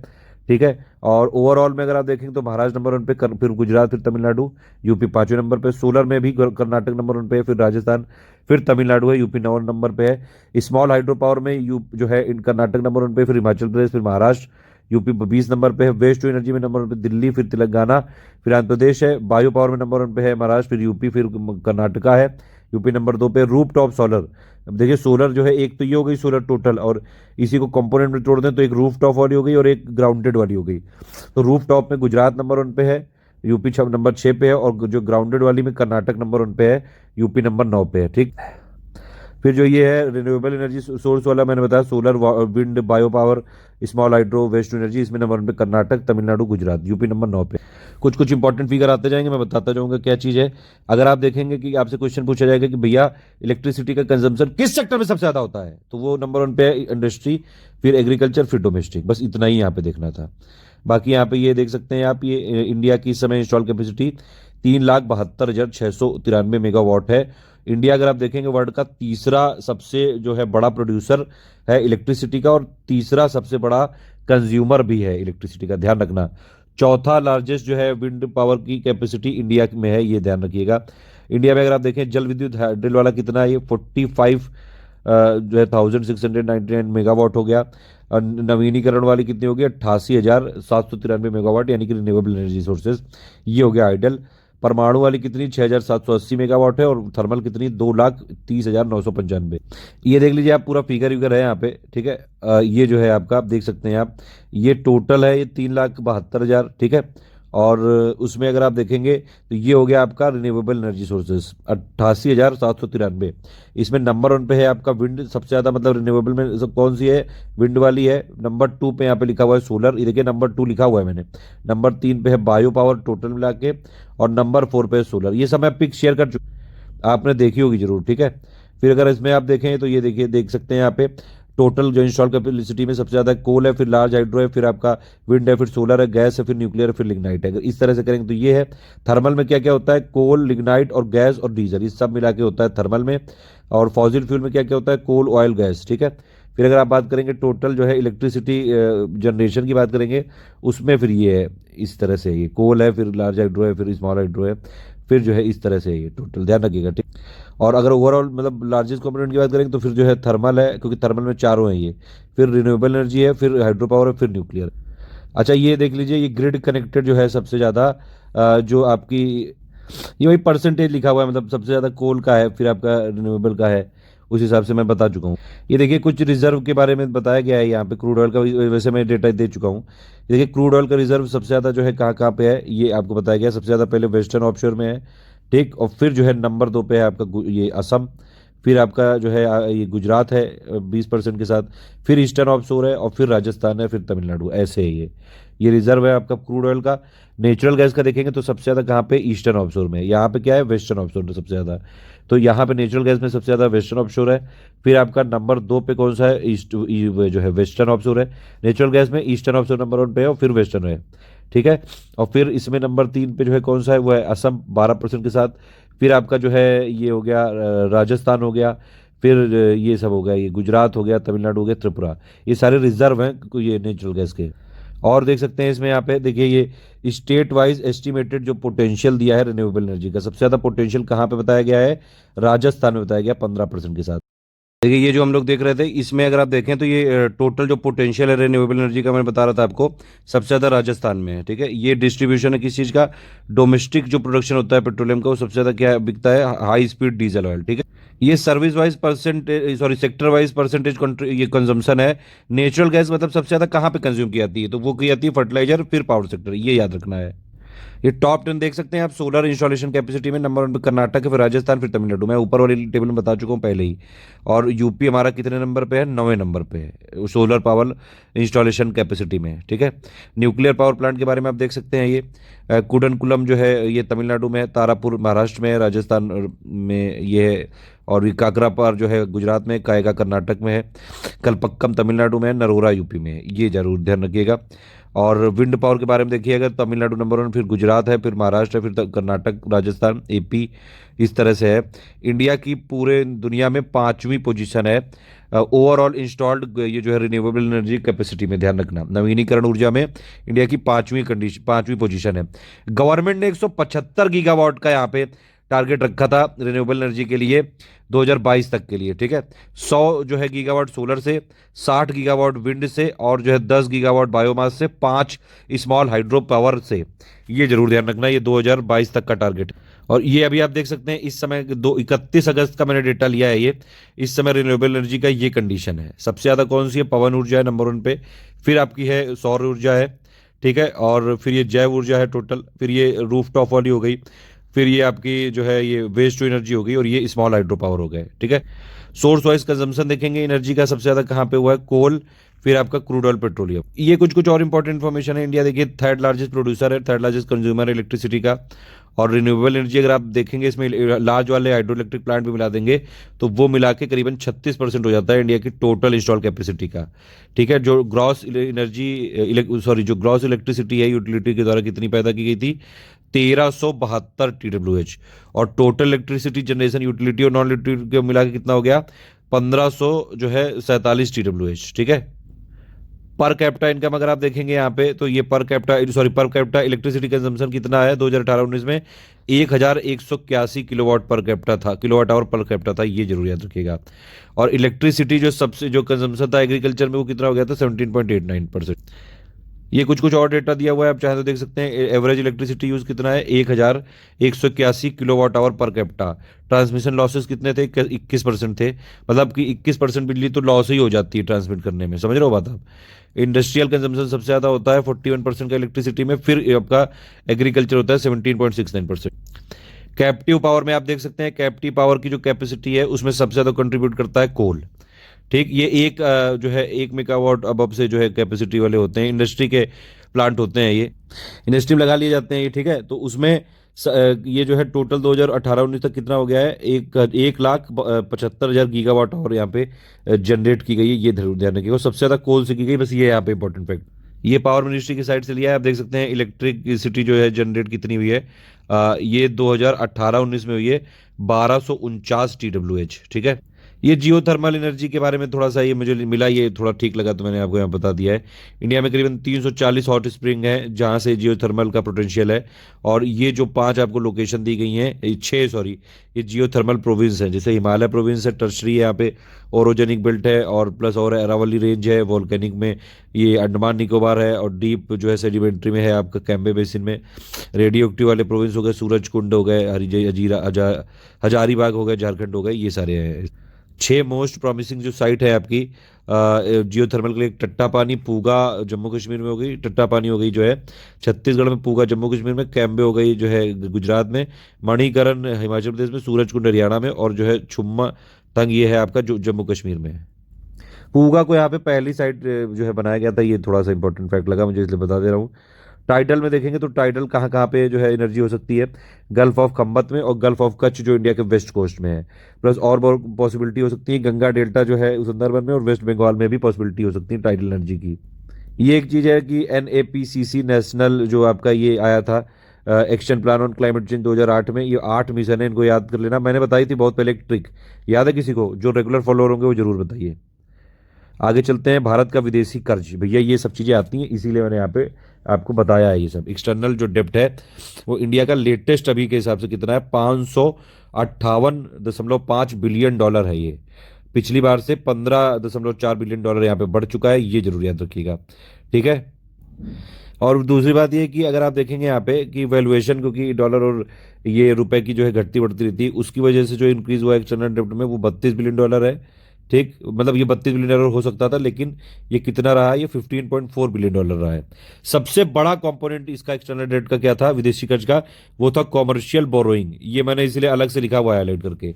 और लॉन्ग टर्म शॉर्ट टर्म की बात करें तो लॉन्ग टर्म में यहाँ पे ज़्यादा लोन लिया गया था, 550 में से 450 बिलियन डॉलर जो है लॉन्ग टर्म वाला है, 1 साल से ज़्यादा की मेच्योरिटी वाला। शॉर्ट टर्म वाला अगर आप देखेंगे तो ये सिर्फ 19% है टोटल जो विदेशी कर्ज है। तो सब पूरे विदेशी कर्ज में लॉन्ग टर्म वाला ज़्यादा है, कॉमर्शियल बोरोइंग सबसे ज़्यादा बड़ा कंपोनेंट है, और US डॉलर ने पूरा डोमिनेट किया है। जो सबसे ज़्यादा हमने डेप्ट लिया है वो US डॉलर में लिया है। एक्सटर्नल जो इंडिया का डेप्ट है 53.7% जो हमने टोटल डेप्ट लिया है वो आपका US डॉलर में लिया है। उसके बाद इंडियन रुपी में लिया है, फिर येन में लिया है, फिर SDR में लिया है, फिर यूरो में लिया है। ये ध्यान देखिए। इसमें सिंपल क्या क्या याद रखना है विदेशी कर्ज में, सबसे पहले तो कितना है ये मैंने आपको बताया कितना है ये आप देख सकते हैं यहाँ पे। तो ये है 558.5 बिलियन डॉलर, पहली चीज ये। इसका लार्जेस्ट कंपोनेंट क्या है, कॉमर्शियल बोरोइंग, ठीक। फिर तीसरी चीज क्या है, लॉन्ग टर्म वाला ज्यादा है, शॉर्ट टर्म वाला सिर्फ 19% है। एक और चीज क्या याद रखनी है, US डॉलर में सबसे ज्यादा लिया हमने, फिर इंडियन रुपी में लिया है, फिर येन में लिया है। ये 3 चीजें याद रखनी है। ये RBI का डेटा है, पूरा RBI से मैंने निकाल के लाया हूँ, देख सकते हैं आप यहाँ पे। ये पूरा एक्सटर्नल जो डेट है ये किस हिसाब से है, ये टोटल डेट है 558.5 बिलियन डॉलर, और सबसे बड़ा कंपोनेंट है कॉमर्शियल बोरोइंग का। बाकी और भी हैं कई सारे, ठीक है। जो इंपॉर्टेंट वाली चीज़ है वही मैं बता रहा हूँ। अगर as a percentage of GDP इसको कैलकुलेट करेंगे तो ये कितना परसेंट है, एक्सटर्नल जो डेट है वो GDP के परसेंटेज में 20.6% है। भैया ध्यान से रट लेना, ये कोई बताएगा नहीं, ये बिल्कुल डेटा ही आता है ही सब। अब भाई अब चलो करंट अकाउंट डेफिसिट और सरप्लस की बात कर लेते हैं, यहाँ पे बहुत जरूरी है ये सब बिल्कुल जो है छांट छांट के लाया हूँ मैं इसीलिए आपके लोगों के लिए। आप ये देखिए, ये जो करंट अकाउंट डेफिसिट है, ये जो वित्त वर्ष 2020 की जो चौथी तिमाही में ये चालू खाता अधिशेष यहाँ पे दर्ज किया गया है, ठीक है। अच्छा, यहाँ पे ये गलत लिख गया है 2019-20 में, अच्छा नहीं सही है बिल्कुल। 19-20 की जो चौथी तिमाही क्या होगी, जनवरी 2020 से लेके मार्च 2020 तक, तो उसमें यहाँ पे क्या है, करंट अकाउंट सरप्लस में आ गया है। और ये ऐसा हुआ है 13 साल में हुआ है ऐसा पहली बार, समझ रहे हैं आप बात। तो ये देखिए आप जो लिखा हुआ है यहाँ पे, भारत में चालू खाता बैलेंस में 2019-20 की चौथी तिमाही में 0.6 बिलियन डॉलर यानी कि GDP का 0.1% यहाँ पे अधिशेष यानी कि सरप्लस दर्ज किया गया। और जबकि 2018-19 की चौथी तिमाही में ये कितना था, ये टोटल था GDP का करंट अकाउंट डेफिसिट था 0.7% था, 4.9 बिलियन डॉलर था। तो ये एक ही बात यहाँ पे याद रखने वाली है। करंट अकाउंट में आप देख सकते हैं ये जो है 0.6 बिलियन डॉलर के साथ इंडिया का करंट अकाउंट सरप्लस रहा है फोर्थ क्वार्टर जो 2019-20 का था, ठीक है। 13 सालों में पहली बार हुआ है, ऐसा RBI ने बोला है, ठीक। ये RBI का स्टेटमेंट है। तो ये एक इंपॉर्टेंट चीज ध्यान रखिए। लेकिन यहाँ पे लिखा हुआ है, देखिए ये क्यों पॉजिटिव हुआ है, ये इसलिए हुआ है क्योंकि हमने लोअर ट्रेड डेफिसिट है और प्लस जो है शार्प राइज हुआ है नेट इनविजिबल रिसिप्ट में। ये एक इंपॉर्टेंट बात है यहाँ पे। लेकिन इससे कोई जो है कोई बहुत हम लोग को फायदा नहीं हो गया। उसमें लिखा हुआ है कि ये क्या रिफ्लेक्ट करता है, इंडिया का इकोनॉमिक स्लो डाउन हो रहा है, ये रिफ्लेक्ट करता है। तो ये डेटा आप याद रखिएगा। करंट अकाउंट डेफिसिट जो है चौथे वाले क्वार्टर में पॉइंट यहाँ पे जो है 6% ऑफ 0.6 बिलियन डॉलर हो गया था, और वो भी करंट अकाउंट डेफिसिट नहीं है, ये हो गया है करंट अकाउंट सरप्लस हो गया है। अब पूरे 2019-20 की बात करेंगे तो कैट कितना था, 0.9% हो गया GDP का, समझ रहे हैं बात आप। 0.9% हो चुका है करंट अकाउंट डेफिसिट पूरे ईयर 2019-20 का, समझ रहे हैं। और ये 2018-19 में कितना था, 2.1%। एग्जैक्टली डेटा रट लेना ये, ठीक है। उसके बाद स्टेट एनर्जी इफिशियंसी इंडेक्स एक आया था, और उसमें एनर्जी इफिशियंसी के इनिशिएटिव को पूरा ट्रैक किया गया है। किसने पब्लिश किया है, bureau of energy efficiency, BE ने AEEE के साथ मिलकर। इसमें देखिए 3 कैटेगरी बनाई गई थी। एक तो था आपका ये फ्रंट रनर, इसमें कोई नहीं आ पाया। फिर अचीवर और कंटेंडर। तो अचीवर में अगर आप देखेंगे यहाँ पे नंबर 3 जो स्टेट है, हरियाणा, केरल और कर्नाटक। और अगर आप बात करेंगे यहाँ पे जो है ये एस्पिरेंट के ग्रुप की, तो इसमें सबसे ज्यादा वर्स्ट परफॉर्म किया है मणिपुर, जम्मू कश्मीर, झारखंड और राजस्थान ने, ठीक है। फिर भैया जी देख लो यहाँ पे, भैया जी बहनी जी दोनों लोग, कि यहाँ पे जो है नेशनल इनकम की बात करी गई थी। नेशनल इनकम में ये कुछ कुछ आई थी रिपोर्ट। तो नेट यहाँ पे टोटल, ये मैं फॉरेन वाला तो बता चुका हूँ आपको। फॉरेन इन्वेस्टमेंट जो इन्फ्लो था ये एफडीआई में 2018-19 में ये टोटल, और ये है एफपीआई। और बाकी जो है 2019-20 में ये मैं ऊपर बता चुका हूँ, यहाँ पे कोई जरूरत नहीं है इसकी। अच्छा, ये वाला स्टेटमेंट रख लेना, ये पूछेंगे डायरेक्टली। ग्रॉस फिजिकल डेफिसिट जो था 2019-20 का, ये पहले कितना था, 3.3% ऑफ जीडीपी था ये। अब इसको रिवाइज करके कर दिया गया है 3.8% ऑफ जीडीपी। ये वाला फिगर आ सकता है, ठीक है। और 2018-19 में कितना था, 3.4% था। ये ध्यान रख, समझ रहे हैं कि 2019-20 में जो फिजिकल डेफिसिट था 3.3% पहले था, उसको रिवाइज किया गया है, 3.8% हो गया है वो, ठीक है। उसके क्योंकि धीरे धीरे एस्टिमेट आते जा रहे हैं, तो 3.8 की तरफ जा रहा है वो। ये देखिए कुछ डेटा आया, ये बहुत इंपॉर्टेंट है डेटा ये। इसमें नेशनल इनकम के वो आंकड़े आए हैं एनएसओ के। रियल जीडीपी जो है, रियल, ये देखिए जो लिखा है इसको देख लेते हैं, पूरा ध्यान से पढ़ लेते हैं इसको। ये बहुत जरूरी है एक्चुअली, ये बताना आपको। रियल जीडीपी या फिर जीडीपी जो कांस्टेंट प्राइस पे है 2019-20 की, वो बता रहे हैं कितनी होगी, करीबन यहाँ पे 145 लाख करोड़ की होगी। तो ये आप ध्यान रख सकते हैं, मतलब कि ग्रोथ जो होगा 2019-20 में 4.2% होगा ये टोटल। 2018-19 में 6.1% हुआ था रियल जीडीपी में। अगर करंट प्राइसेस पे बात करेंगे तो ये कितना रहेगा परसेंटेज, 11% था 2018-19 में, लेकिन ये 7.2% रहेगा 2019-20 में। ये आप देख सकते हैं यहाँ पे, ठीक है। तो ये हो गया आपका टोटल जो आंकड़ा हो गया, ये किस चीज़ का हो गया, करंट प्राइसेस का हो गया। करंट प्राइसेस में देखिए 2018-19 में जो है आपका 10.5% था, 2019-20 में 7%, जबकि करंट में जनरली 10% से ऊपर ही रहती है, ठीक है। और फिर यहाँ पे अगर आप इधर की तरफ आएंगे तो यहाँ देख सकते हैं पर कैपिटा इनकम 2019-20 में कितनी मापी गई है, 94,954। ये दिख रहा है कि नहीं दिख रहा है, 94,954 ये है total per capita income India की इस समय, ठीक है। इसमें ग्रोथ हुआ है 3.1% का 2019-20 में, और पिछली बार ग्रोथ कितना था, 4.8% का। तो मतलब ग्रोथ भी यहाँ पे घटा है, ये एक इंपॉर्टेंट बात है यहाँ पे। पर कैपिटा इनकम जो है करंट प्राइसेस पे अगर आप देखेंगे तो कितनी है, 1,34,226। यहाँ पे राइज हुआ है कितना, 6.1% का। तो ये इंपॉर्टेंट चीज़ है।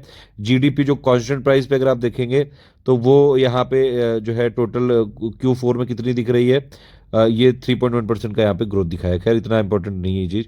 ये इंपॉर्टेंट चीज़ है कि आप ये देख सकते हैं टोटल, ये जो है टोटल जीवीए, अभी तक जीडीपी था, अब जीवीए के बारे में अगर आप देखेंगे तो जीवीए 2018-19 में यहाँ पे जो है ये बेसिक यानी कांस्टेंट प्राइस में कितनी, 2018-19 में 6% बढ़ी थी, और 2019-20 में 3.9% बढ़ेंगे। ये सारे फिगर रटे होने चाहिए। फिर इसके बाद कुछ कुछ इंपॉर्टेंट रिवीजन है, बस 2 डिफेंस इंडस्ट्रियल कॉरिडोर बनाए जा रहे हैं इंडिया में। एक आपका है तमिलनाडु में, दूसरा यूपी में। यूपी में कहाँ कहाँ से, आगरा, अलीगढ़, चित्रकूट, लखनऊ, झांसी, कानपुर, ठीक है। उसके बाद नेशनल हाईवे की बात करें आप तो सबसे ज़्यादा जो इसकी लेंथ है वो महाराष्ट्र में, फिर यूपी में, फिर राजस्थान में। सबसे कम ओवरऑल गोवा में है, सॉरी ओवरऑल चंडीगढ़ में है, चंडीगढ़ की सबसे कम है, और सब ओवरऑल जो है स्टेट वाइज गोवा में है नेशनल हाईवे की लेंथ है टोटल, ठीक है। तो मैं अगर यूपी में अंदर की बात करें तो यूपी में सबसे ज़्यादा जो नेशनल हाईवे की लेंथ है वो NH34 में है, 723.4 किलोमीटर, और मिनिमम लेंथ है 552 यहाँ पे है, दिख रहे हैं 500, जो 552 एक्सटेंशन वाला है ये 4 किलोमीटर है यहाँ पे सिर्फ, ठीक है।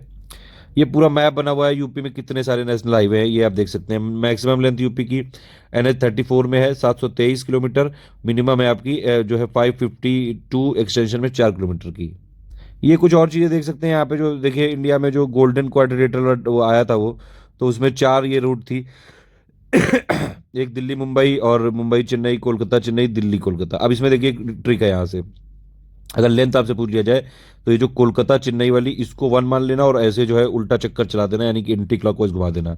सबसे ज़्यादा ये हो गई आपकी कोलकाता चेन्नई, नंबर 2 पे आई आपकी दिल्ली कोलकाता, नंबर 3 पे आई आपकी दिल्ली और जो है मुंबई, और नंबर 4 पे आई मुंबई चेन्नई। देख रहे हैं आप, यहाँ पे देख भी सकते हैं।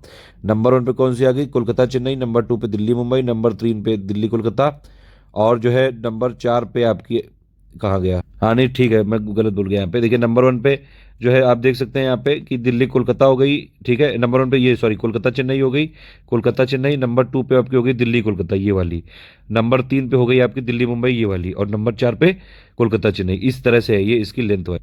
ये जो नॉर्थ से साउथ है और जो ईस्ट से वेस्ट है, ये वाला कहाँ पे मिलता है? झांसी पे मिलता है, ध्यान रखना। अच्छा, नॉर्थ से साउथ तक कहाँ से जाता है ये भी याद रखना। तो नॉर्थ में ये साउथ, ये श्रीनगर से लेके सॉरी, और ये जाता है कन्याकुमारी तक, नॉर्थ साउथ कॉरिडोर। और अगर आप देखेंगे ईस्ट में पोरबंदर से लेके सॉरी वेस्ट में पोरबंदर से लेके, और ये टोटल जाता है आपका सिलचर तक ईस्ट में। ये एक इंपॉर्टेंट फैक्ट। एक चीज़ और है यहाँ पे कि नॉर्थ साउथ कॉरिडोर की जो लेंथ है वो 4000 है और ईस्ट वेस्ट कॉरिडोर की 3300। आप ये बताइए कि कौन कौन से जो सिटी हैं यूपी के नेशनल हाईवे 2 से पास होंगे, जल्दी से बताइए कमेंट करके। वो यहाँ से आप देख सकते हैं, ये वाले सारे सिटी हैं जो नेशनल हाईवे 2 से पास होंगे। भैया इसको देख लेना एक बार, ये आ सकता है। ये इतने सारे सिटी हैं, ये एक बार रटने पड़ेंगे, समझ रहे हो बात। ये यूपी वाले जो है कई बार बदमाशी कर देते हैं, यूपी पीसीस वाले। बाकी ये नोबेल प्राइज़ की लिस्ट है, ये सब पिक विक है, ये आप देख लीजिएगा, ये मैं देख चुका हूँ। रेलवे की बात करें तो लार्जेस्ट 4th लार्जेस्ट है रेलवे पूरे दुनिया भर में। ये वाला मैंने मिसलेनियस वाले में कवर करा हुआ है। और रूट लेंथ बात करेंगे तो यूपी नंबर 1 पे, फिर महाराष्ट्र, फिर वेस्ट बंगाल है। 18 टोटल यहाँ पे जो है रेलवे के 18 टोटल जोन है। लेटेस्ट वाला कौन सा है आपका? लेटेस्ट वाला है साउथ कोस्ट रेलवे, जो कि जिसका मुख्यालय है विशाखापत्तनम में। बाकी रेलवे का ऑपरेटिंग रेशियो 97.29% है। और जो है गेज लेंथ और ये सब रेलवे, ये मैंने पहले कराया हुआ है, मिसलेनियस में भी मैंने जोड़ा हुआ है, ठीक है। आप देख सकते हैं ये ब्रॉड गेज जो होता है वो 1676 mm का होता है, मीटर गेज यानी कि 1000 mm का, और नैरो गेज में होता है 762 mm और 610 mm। ठीक, इस हिसाब से टोटल अगर आप सारे गेज की मिलाएंगे तो ये 67,415 इस समय है। रनिंग ट्रैक किलोमीटर 95,981 है। टोटल ट्रैक किलोमीटर 1 लाख जो है 23,542। इलेक्ट्रीफाइड कितना है? 34,319 किलोमीटर। ये वाला डेटा मैं वैसे दे चुका हूँ। मिलिट्री एक्सपेंडिचर में 2019 में इंडिया नंबर 3 पे आ चुका है, यूएस चाइना के बाद। ये देख सकते हैं आप, मिलिट्री जो एक्सपेंडिचर के मामले में जो है इंडिया नंबर 3 पे आ चुका है, यूएस चाइना के बाद। अच्छा, ये बताइए आप लोग कि इंडिया आर्म्स के इंपोर्ट में कितने नंबर पे है, ये आपको बताना है कमेंट करके। सिर्फ आर्म्स के एक्सपोर्ट की बात हो रही है, ठीक है। अगर आप देखेंगे तो ये इंडिया ने जो आर्म एक्सपोर्ट करता है सबसे ज़्यादा कहाँ से करता है? रूस से, फिर जो है इसराइल से, फिर फ्रांस। ये एमएसपी की लेटेस्ट लिस्ट है, ये मैं आपको पिक दे चुका हूँ, ये देख लीजिएगा। बहुत देर इसमें बोलना पड़ेगा, इसको जो है आप खुद ही देख लीजिएगा एक बार। एमएसपी के बारे में मैं सब कुछ बता चुका हूँ आपको। और ये सारी चीज़ें जो 23 क्रॉप के लिए एमएसपी की जाती है, कौन इसको करता है, ये सारी चीज़ें मैं बता चुका हूँ आपको, ठीक है। ये पावर्टी रेट इस समय अगर आप देख सकते हैं, ये सब पुरानी बातें हैं। ये छत्तीसगढ़ सबसे ज़्यादा गरीब है, जो अभी लेटेस्ट डेटा है हमारे पास 2011 में आया था, उस तब से लेटेस्ट ही है। और सबसे ज़्यादा अमीर कौन सा है? गोवा है, ठीक है। ये कुछ और चीज़ें हैं। एमएसएमई की नई डेफिनेशन आ चुकी है, ये आपको याद रखनी चाहिए। नई डेफिनेशन के हिसाब से क्या है भैया कि आप मैन्युफैक्चरिंग और सर्विसेज में माइक्रो वाला कब माना जाएगा? या इन्वेस्टमेंट 1 करोड़ से कम हो, टर्नओवर 5 करोड़ से। स्मॉल कब माना जाएगा? इन्वेस्टमेंट 10 करोड़ से कम हो, टर्नओवर 50 करोड़ से। मीडियम कब माना जाएगा? इन्वेस्टमेंट 20 करोड़ से कम हो, टर्नओवर 100 करोड़ से, ठीक है। ये इंपॉर्टेंट है। अब ये देखिए कुछ इकोनॉमिक सर्वे की पिक्स हैं, इसमें देखिए साफ साफ लिखा हुआ है, एडम स्मिथ का नाम लिया हुआ है, वो वेल्थ ऑफ नेशन वाली जो बुक है। इसमें एक चीज़ ये लिखी हुई है कि जो इंडिया की इकोनॉमी को $5 ट्रिलियन बनाना है 2025 तक, लेकिन यूपी पीसीएस ने अभी बीओ की ऑफिशियल की दी थी, उसमें 2024 माना है। तो 2024 ही लिखना है वहाँ पे, ये ध्यान रखना। ये जो है कौटिल्य केयर शास्त्र है, और प्लस ये तिरुवल्लुवर की तिरुकुरल है।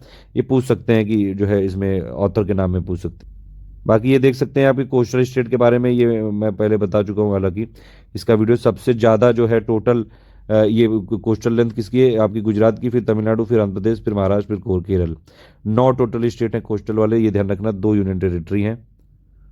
ये पोर्ट की लिस्ट है, कौन सा पोर्ट कहाँ पे? दीनदयाल वाला गुजरात में है, पारादीप उड़ीसा में है, जेएनपीटी महाराष्ट्र में है, विशाखापत्तनम आंध्र प्रदेश में है, मुंबई जो है महाराष्ट्र में है, श्यामा प्रसाद मुखर्जी वेस्ट बंगाल में, चेन्नई है आपका तमिलनाडु में, न्यू बेंगलुरु है कर्नाटक में, वीओ चिदम्बरम है ये तमिलनाडु में, कामा राजार ये जो है आपका तमिलनाडु में, कोची वाला केरल में, मारमागांव जो है गोवा में है।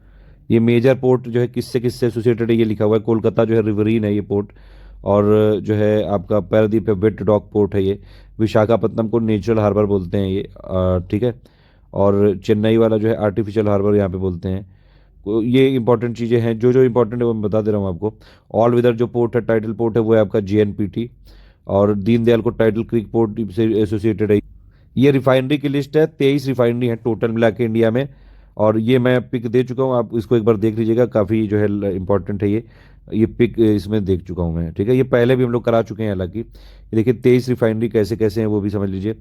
IOCL वाली जो है कहाँ कहाँ पे है, IOCL की 9 है, ठीक है। बिहार में बरौनी, गुजरात में कोयली, वेस्ट बंगाल में हल्दिया, यूपी में मथुरा, हरियाणा में पानीपत, असम में गुवाहाटी, असम में दिग्बोई, असम में बोंगाईगॉन, ये सब जो है यहाँ पे लिखा हुआ है, इसे डायग्राम में बना हुआ है। HPCL में जो है कि ये जो है महाराष्ट्र में मुंबई में है, और आंध्र प्रदेश में विशाखापट्टनम में, सॉरी ये विशाख में है ये, ठीक है। फिर उसके बाद जो है पंजाब में बठिंडा में है, और फिर BPCL में अगर आप देख सकते हैं महाराष्ट्र में मुंबई, केरल में कोची, मध्य प्रदेश में बीना में है, और CPCL की जो है तमिलनाडु में मनाली और कावेरी बेसिन में, नुमालीगढ़ में है आपकी, असम में की जो है नुमालीगढ़ में, ONGC की आंध्र प्रदेश की ततीपका में, और फिर ONGC जो है MRPL वाली कहाँ पे, कर्नाटक में है, बेंगलुरु में। फिर ये रिलायंस इंडस्ट्री में अगर आप देखेंगे तो गुजरात में है, जामनगर में, और जो है आपकी वादीनगर में, इस तरह से है ये। फिर ये मिनी रत्ना, नवरत्ना, और जो है महारत्ना, ये सारी मैं यहाँ पे दे चुका हूँ। महारत्ना जरूर याद रखना, 10 है ये company, BPCL, BEL, coal India, GAIL India, HPCL, IOCL, NTPC, ONGC, power grid और स्टील अथॉरिटी। ये जो है आपकी लेटेस्ट वाली है महारत्ना वाली। बाकी सब में इन्वेस्टमेंट के हिसाब से, और मतलब यही है कि जो महारत्ना वाली उसको फाइनेंशियल फ्रीडम काफ़ी ज़्यादा होती है, उसी हिसाब से यहाँ पे होता है। क्राइटेरिया दिया गया है ग्रांट करने का महारत्ना का, क्या क्या है कि भैया नवरत्ना स्टेटस होना चाहिए, लिस्टेड होनी चाहिए, ये एनुअल जो है टर्नओवर 3 साल में अगर आप देखेंगे 25,000 करोड़ से ज़्यादा होना चाहिए, एनुअल नेटवर्थ होनी चाहिए 15,000 करोड़ से ज़्यादा, नेट प्रॉफिट होना चाहिए 5,000 करोड़ से ज़्यादा, एक जो है सिग्निफिकेंट प्रेजेंट होना चाहिए वो ग्लोबली भी। नवरत्न का कैसे मिलेगा, पहली बात तो mini Ratna category A schedule A में होनी चाहिए वो, और एक्सेलेंट उसकी रेटिंग होनी चाहिए, प्लस उसके जो है कंपोजिट स्कोर में अच्छे खासे जो है रेटिंग होनी चाहिए, 60 का स्कोर होना चाहिए यहाँ पे, इस तरह से है ये। और प्रॉफिट जो होना चाहिए यहाँ पे, ये सारी चीज़ जो 6 फैक्टर लिखे हुए हैं। मिनी रत्ना के लिए क्या है कि भैया प्रॉफिट होना चाहिए लास्ट के 3 साल में कंटिन्यूसली, और प्लस यहाँ पे जो है आपका तब मिल पाएगा मिनी रत्ना का स्टेटस। अब ये बहुत सारी कंपनी, ये मैं पिक दे चुका हूँ, आप पिक से देख लीजिएगा एक बार। महारत्ना याद रखना जरूरी है, लिस्ट देख लीजिएगा आप लोग एक बार, महारत्ना वाली जरूर देख लीजिएगा एक बार, बाकी नवरत्ना वाली देख लीजिएगा, बाकी तो बहुत लंबी लिस्ट है ये क्वार्टरली GDP का डेटा है, आप देख सकते हैं, ये बहुत जो जिस पे हो हल्ला मच गया था पूरा, ये वो वाला डेटा है ये। और इसमें आप देखिए ये जो है बेसिक प्राइस यानी कांस्टेंट प्राइस पे क्या क्या है। कांस्टेंट प्राइस पे जो GVA है वो आपका है 2020-21 के पहले क्वार्टर में -22.8, और ये पिछली बार 4.8% था। करंट प्राइस की अगर आप बात करेंगे तो इसमें जो है आपका कितना है, ये 2020-21 में -23.9, और ये पिछली बार अगर आप देखेंगे तो 5.2% था। तो इसीलिए बहुत ज़्यादा बवाल हो गया था यहाँ पे। इसमें फिर देख सकते हैं आप ये कि किस तरह से अप्रैल और जून में यहाँ पे करंट प्राइस में ये कैसे रहा। ये करंट प्राइस में अगर आप देखें अप्रैल जून में कितना रहा, ये -20.6, ठीक है। देखिए फिर से अगर आप देखें, आप देखिए GVA को पहले लिखा है GVA एट कॉन्स्टेंट प्राइस, ये QN में था ये, तो ये कितना है, GVA कितना था, -22.8% 2020-21 के पहले क्वार्टर में। लेकिन अगर GDP की बात करेंगे तो ये कितना था, -23.9%। पहले GDP करते थे, अब GVA करने लगे हैं ना। फिर करंट प्राइस में अगर आप GVA देखेंगे तो कितना है, ये पहले क्वार्टर में -20.6, और अगर GDP की बात करेंगे तो ये है -22.6। तो ये है कुछ कुछ चीज़ें। 20th लाइव स्टॉक सेंसस वाला मैं बता चुका हूँ, ये पिक आपको मैं डिस्कस कर चुका हूँ। लिस्ट ऑफ मिनिस्ट्री और ईयर, ये भैया देख लेना एक बार ध्यान से, ठीक है। ये मिनिस्ट्री कई बार जो है मिनिस्ट्री की क्रोनोलॉजी पूछ लेते हैं, मैं आप एक बार आपको यहाँ पे दे रहा हूँ, यहाँ पे स्क्रीनशॉट ले लीजिएगा आप, इसको ध्यान से पढ़ लेना। इसमें क्या बोलूँ मैं, ये तो नॉर्मल है, कुछ समझाना तो है नहीं इसमें, आप इसको एक बार जरूर देख लीजिएगा, ठीक है। मिनिस्ट्री की लिस्ट है। अब ये कुछ कुछ और इंपॉर्टेंट चीज़ें मैंने लाई हैं आपके लिए कि भैया जो PI है उसको कौन मेजर करता है और क्या क्या होता है उसमें। WPI को बोलते हैं होलसेल प्राइस इंडेक्स, और इसको मेजर करता है ऑफिस ऑफ इकोनॉमिक एडवाइजर, जो department for promotion of industry और इंटरनल ट्रेड से संबंधित है।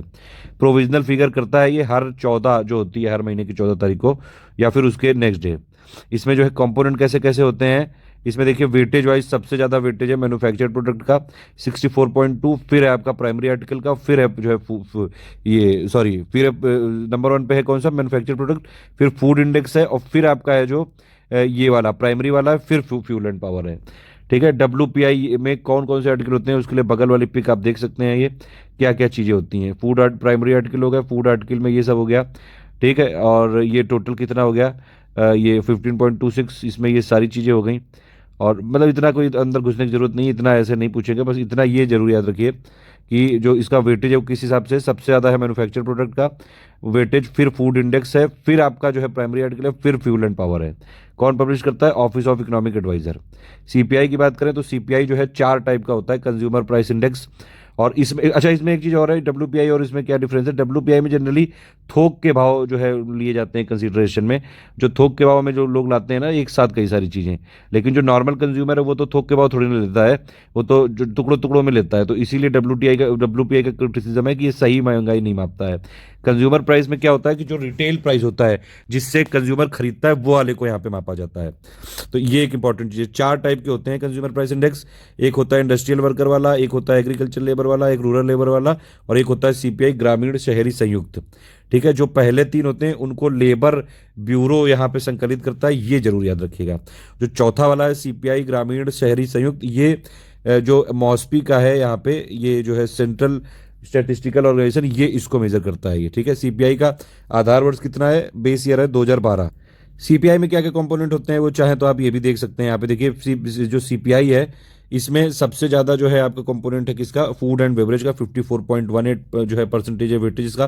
फिर मिसलेनियस का है, फिर ये जो है पान टोबैको का है, और आपका ये वाला हो गया, ये क्लॉथिंग वाला हो गया, फ्यूल और जो है लाइट का हो गया 7.94। सबसे ज़्यादा फूड का है, ये जरूर याद रखना।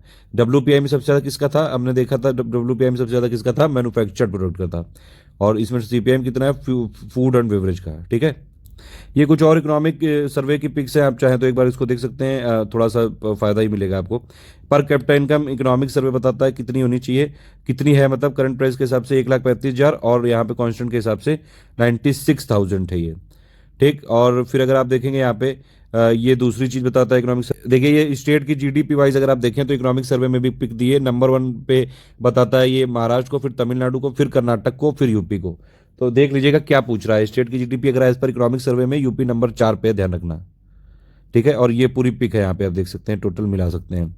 और परसेंटेज की अगर आप बात करेंगे भैया जीडीपी ग्रोथ कैसे क्या हुआ, बिहार का जो है ग्रोथ हुआ है 2017-18 में 14.9%, 18-19 में 15.2% जीडीपी जीएसडीपी ग्रोथ। और यूपी का कितना हुआ है? 10.5% हुआ है आपका 2017-18 में, और 2018-19 में हुआ है 12.3%। ये जरूर याद रखना। देख रहे हो ये 2018-19, 2017-18, जितनी चीज़ इंपॉर्टेंट है वो मैं बता दे रहा हूँ, बाकी तो आप यहाँ पे देख ही सकते हैं। ये पर कैपिटा इनकम यूपी की देख लो, सेकंड लोवेस्ट है यहाँ पे। 2018-19 में कितनी है? 61,351। ठीक है, ये है लेटेस्ट डेटा। और अगर आप देखेंगे growth of per capita income जो है वो किस हिसाब से है? पर कैपिटा जो है net state domestic product current prices पे अगर आप देखेंगे तो वो यहाँ पे पूछा गया है। यूपी का कितना ग्रोथ है? 10.6% है 2018-19 में। ठीक, उसके बाद अगर आप बात करेंगे यहाँ पे, और आगे चलिए, ये कुछ और एक आध इंपॉर्टेंट मुझे फिगर दिखे इसलिए मैंने ले लिया यहाँ पे। Per capita net availability of food grain के हिसाब से देख सकते हैं आप। किलोग्राम पर ईयर में राइस कितना है? 69 kg, 69.1 है। फिर वीट 65.2 है, अदर सीरियल 27.8 है, सीरियल जो है ये आपका 162 kg है, ये पल्सेस है 17.5, और फूड ग्रेन्स है 179.6। रोड की बात करेंगे तो पूरी दुनिया में इंडिया का सेकंड लार्जेस्ट रोड नेटवर्क है यूएस के बाद। और ये रोड नेटवर्क अब आप देख सकते हैं कितना है टोटल मिला के, अगर आप देखेंगे तो करीबन 62-65 लाख है ये। 62-65 लाख किलोमीटर का है ये टोटल रोड लेंथ। सबसे ज़्यादा इसमें रूरल रोड है, ये ध्यान रखना। देखिए ये कुछ इंपॉर्टेंट चीज़ है, ये इस पिक में सिर्फ एक ही चीज़ इंपॉर्टेंट है, वो क्या है? वो ये वाली जो है पिक में लास्ट में लिखी हुई है। इंडिया का शेयर पूरे वर्ल्ड एक्सपोर्ट में पूरी दुनिया में कितना है? ये आपका है कितना? 1.7%। ठीक है, ग्रॉस एनरोलमेंट रेशियो कितना है इंडिया का? 26.3%। ये लेटेस्ट डेटा के साथ आप देख सकते हैं ये ठीक है। ये एक्चुअली अलग अलग है सबका, एलिमेंट्री का अलग है, सेकेंडरी का अलग है, सीनियर सेकेंडरी का और हायर एजुकेशन का अलग है। तो अगर आप देखेंगे तो एलिमेंट्री का 93% है, फिर जो है सेकेंडरी का 79.4% है, और फिर आपका सीनियर सेकेंडरी का 56.5 है, हायर का सिर्फ 26.3 है। ये आपको याद रखना है। एक बार मतलब फिगर जो है थोड़ा सा देख लो तो ठीक रहे। कुछ और चीज़ें, एसेंशियल कमोडिटी एक्ट में क्या किसके किसके लिए एप्लीकेबल होता है? ये पहली बार तो 1955 में आया था ये, और ये किस चीज़ के लिए आया था? प्रोडक्शन और सप्लाई डिस्ट्रीब्यूशन को कंट्रोल करने के लिए, कुछ गुड्स के लिए जो कि एसेंशियल कमोडिटी में जो है मेंशन है। आपने देखा होगा कई बार जो लॉकडाउन लग रहा था उसमें कुछ दुकानें खुली रह रही थी, कह रहे थे एसेंशियल कमोडिटी के ये लिए हैं ये। तो वो कौन कौन सी चीज़ें क्या क्या इंक्लूड करी जाती हैं इसमें, वो आप देख लीजिए, लिस्ट दी हुई है पूरी। है पेट्रोलियम वाले प्रोडक्ट पूरे, फूड स्टफ जो भी एडिबल ऑयल होता है, ये सब शुगर केन और ये सब गुड़ और ये चीनी, ये सब कुछ, रॉ जूट हो गया, ड्रग्स जितने भी हो गए, मतलब ड्रग मतलब ये दवाई वाई, फर्टिलाइजर हो गए, ओनियन और पोटैटो, प्याज आलू हो गया, सीड्स जितने भी हो गए, ये सारी, ये सब इसेंशियल कमोडिटी में आता है। ठीक है, फिर और कुछ देखिए लिखा है, ये 1991 के रिफॉर्म के बाद इंडिया का मर्चेंडाइज गुड्स के एक्सपोर्ट में देखिए 13% ग्रोथ हुआ है, और वर्ल्ड में के एक्सपोर्ट में कितना शेयर हो गया हमारा, 1.7% हो गया है। ठीक है, ये ध्यान रखिएगा। तो ये आप देख सकते हैं किस तरह से ये जो वर्ल्ड का एक्सपोर्ट है उसमें इंडिया का क्या शेयर है। देखिए, इकोनॉमिक सर्वे में बार बार मेंशन किया है कि इंडिया की इकोनॉमी 5 ट्रिलियन बनानी है 2025 तक, और इसमें बता रहे हैं एक्सपोर्ट पे फोकस करना पड़ेगा 3.45%। अभी हमारा कितना एक्सपोर्ट पूरी दुनिया में, 1.7%। 2025 तक लाना है इसको 3.5%, 2030 तक लाना है 6%। ठीक है, ये भी लेटेस्ट रैंकिंग आई है, और इसमें इंडियन स्टेट्स को ईज ऑफ डूइंग बिजनेस के हिसाब से रैंक किया गया है। नंबर 1 पे आंध्र प्रदेश, नंबर 2 पे बहुत आश्चर्यजनक तरीके से यूपी है। ये पिछली बार 12 नंबर पे था, नंबर 3 पे तेलंगाना, ये जरूर ध्यान रखना। ये जो है आपका ईज ऑफ डूइंग बिजनेस की रिपोर्ट आई, नंबर 1 पे आंध्र प्रदेश, फिर यूपी, फिर तेलंगाना। और दिल्ली की पोजीशन पिछली बार 12 थी, इस बार 23 हो चुकी है।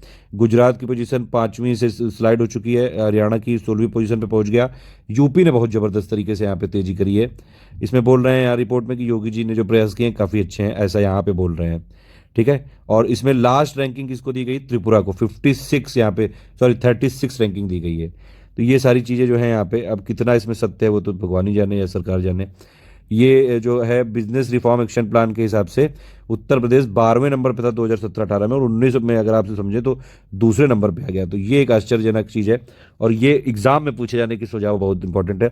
इसमें बताया कि DIPDP जो IIT था, मतलब डिपार्टमेंट ऑफ जो ये प्रमोशन ऑफ इंडस्ट्री और इंटरनेट ट्रेड, इन्होंने 187 रिफॉर्म सुझाए थे, 186 लागू कर दिए यूपी ने। लेकिन आंध्र प्रदेश नंबर 1 पे रहा है, फिर यूपी, फिर तेलंगाना, फिर मध्य प्रदेश। इंडिया की रैंक 2019 में जो है आपका ईज ऑफ डूइंग बिजनेस में कितनी थी, 63 थी। ये उसके कई सारे फैक्टर लिखे हैं, एक बार आप देख लीजिएगा। इसमें ये कुछ फैक्टर्स हैं कि कहाँ कितनी रैंक है। नंबर ऑफ बैंक में अगर आप बात करें तो पूरी दुनिया में जो टॉप 100 बैंक है उसमें सिर्फ हमारी SBI ही है 55th रैंक पे है। ठीक है, ये देख सकते हैं आप। सबसे ज़्यादा चाइना की बैंक है, 18 बैंक है टोटल मिला के, और जबकि इंडिया की इकोनॉमी 5th लार्जेस्ट है, फिर भी हमारी एक ही बैंक है बस टॉप 100 में 55th पोजीशन पे, वो है SBI। ये सेक्टर वाइज ग्रोथ आप देख सकते हैं, एग्रीकल्चर और एलाइड का कितना हुआ है 2018-19 में 2.9%, 19-20 के पहले एस्टिमेट के हिसाब से 2.8%। इंडस्ट्री का कितना हुआ है 18-19 6.9%, और 2019-20 में 2.5%। सर्विसेज में 7.5% 2018-19 में, और 2019-20 में 6.9%।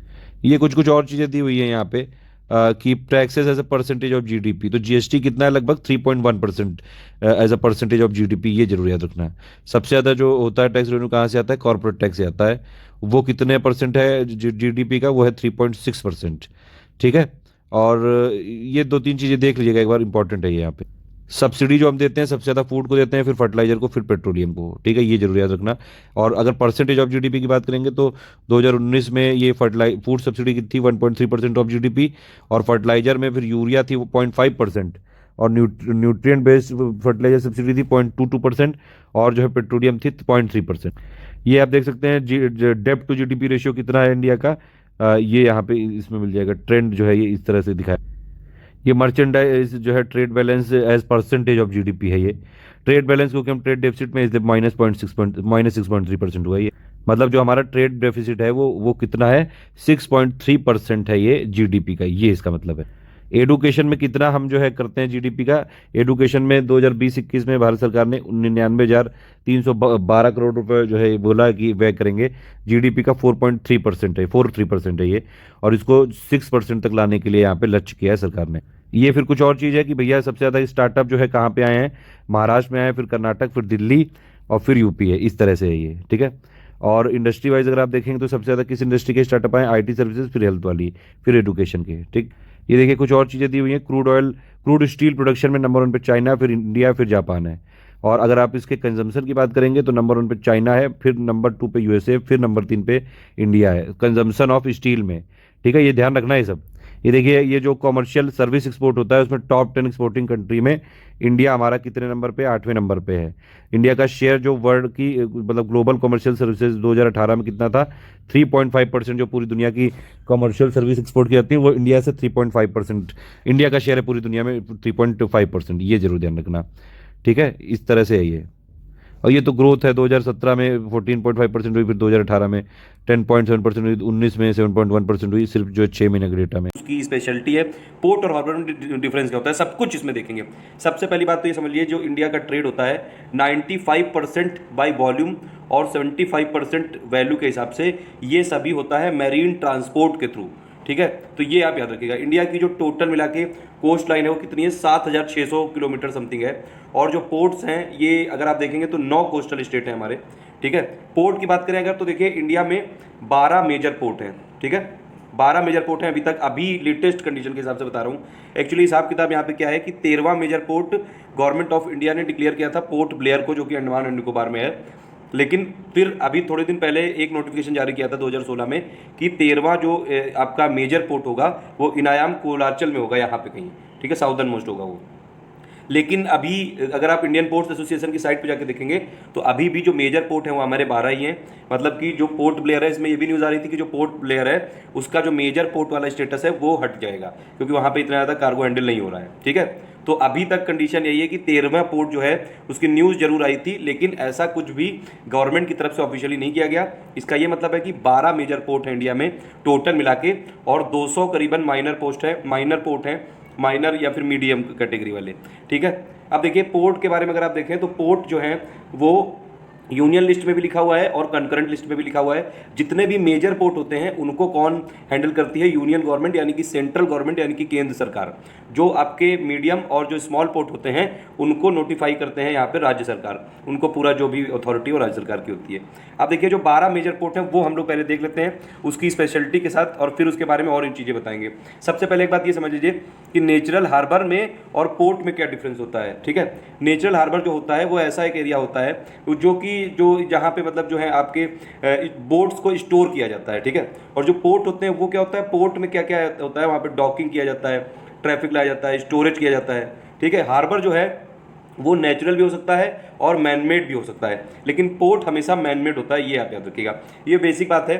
अब देखिए हार्बर का जो बेसिक यूज़ ये है कि जो भी बैड वेदर होता है उससे किसी तरह ये जो ये बोट को बचाता है। ठीक है, लेकिन जो पोर्ट का मेन काम क्या है कि ट्रेडिंग करता है वो, पोर्ट से ट्रेडिंग होती है गुड्स की, कार्गो की, बहुत सारी कंट्रीज के बीच में। ठीक है, तो हार्बर को बोलते हैं कि हेवन होता है वो वेजल्स के लिए, और जो पोर्ट होता है वो सेफ प्लेस होता है। ठीक है, अब देखिए कई सारी ऑन शोर फैसिलिटी जो है वो पोर्ट में तो ये आपकी अवेलेबल होती है, लेकिन हार्बर में अवेलेबल नहीं होती, तो ये तो हो गया बेसिक बात। इंडिया में कितने मेजर पोर्ट हैं, 12 मेजर पोर्ट हैं। इंडिया में 200 करीबन माइनर पोर्ट हैं, और सबसे ज़्यादा जो नंबर ऑफ पोर्ट है वो किसके पास है, महाराष्ट्र के पास है। सब कुछ बताऊंगा धीरे धीरे। ठीक है, सबसे पहले इसकी लोकेशन देख लेते हैं कहाँ पे क्या है और क्या क्या मेन बातें हैं। देखिए सबसे पहला अगर आप देखें, पहले वेस्ट कोस्ट के पोर्ट देख लेते हैं जो मेजर वाले। कौन सा, एक तो कांडला है गुजरात में, फिर ये मुंबई है। मुंबई जो पोर्ट है आपका नेचुरल हार्बर है ये, और बिगेस्ट पोर्ट है ये इंडिया का। ठीक है, इसको गेटवे ऑफ इंडिया भी बोला जाता है, और ये करीबन 1/5 जो है इंडिया का फॉरेन ट्रेड जो है यहाँ से हैंडल किया जाता है। लेकिन अगर आप देखेंगे पोर्ट जो है आपका कार्गो वॉल्यूम वाइज वो है वो मुंद्रा पोर्ट है, अभी मैं बताऊंगा वो अभी क्या है। अब देखिए दूसरा जो इसको सपोर्ट करने के लिए बनाया गया था जवाहरलाल नेहरू पोर्ट। ठीक है, तो ये बिजिएस्ट है ये आप याद रखिएगा। उसके बाद फिर ये मरमागांव है आपका गोवा में, मैंगलुरु है आपका कर्नाटका में, कोचीन है आपका केरल में, ट्यूटिकोरिन और आपका ये चेन्नई और इन्नौर, ये 3 जो मेजर पोर्ट हैं आपके अभी तक तमिलनाडु में है। चौथे की बात चल रही है वो कोलाचल करके इनायाम करके होगा, वो साउदर्न मोस्ट होगा। अभी तक साउदर्न मोस्ट कौन सा है, ट्यूटिकोरिन। ठीक है, जब तक नोटिफिकेशन नहीं आया है।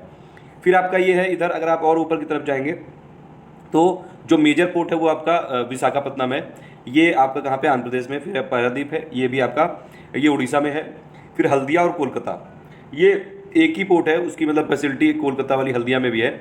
इसको एक ही पोर्ट गिनते हैं, हालांकि इंडियन पोर्ट एसोसिएशन की साइट पे अगर आप देखेंगे तो दोनों के अलग अलग लिखे हुए हैं, लेकिन जो लिस्ट दी हुई है वो कोलकाता के अंडर में ही दी हुई है। ठीक है, तो 12 पोर्ट ये तो हो गए। अब इसकी जो मेन बातें हैं वो देख लीजिए। जैसे कि सबसे पहली बात तो जो मुंबई पोर्ट है आपका, अच्छा मुंबई पोर्ट से भी पहले एक बात आपको ये बताना चाहता हूँ कि जितने भी हमारे जो ईस्ट में पोर्ट है, ईस्ट कोस्ट में इधर की तरफ, ठीक है, इनका जितना भी जो मैरीन ट्रैफिक हैंडल करते हैं 78% जो है ये ट्रांसशिपमेंट होके कहाँ पे जाता है आपका, कोलंबो में जाता है, सिंगापुर में जाता है और मलेशिया में जाता है। ट्रांसशिपमेंट का क्या मतलब होता है कि छोटे छोटे जो लोकेशन होते हैं, जो छोटे छोटे पोर्ट होते हैं, वहाँ से एक मेन प्लेस पे आके और वो बड़ा पूरा माल कलेक्ट करके फिर भेजते हैं वो जो मेन डेस्टिनेशन होती है। ठीक है, तो ये इस ट्रांसशिपमेंट की वजह से हमको बहुत सारा लॉस भी होता है, 1000 करोड़ 1500 करोड़ के आसपास हमको लॉस भी हो जाता है इससे।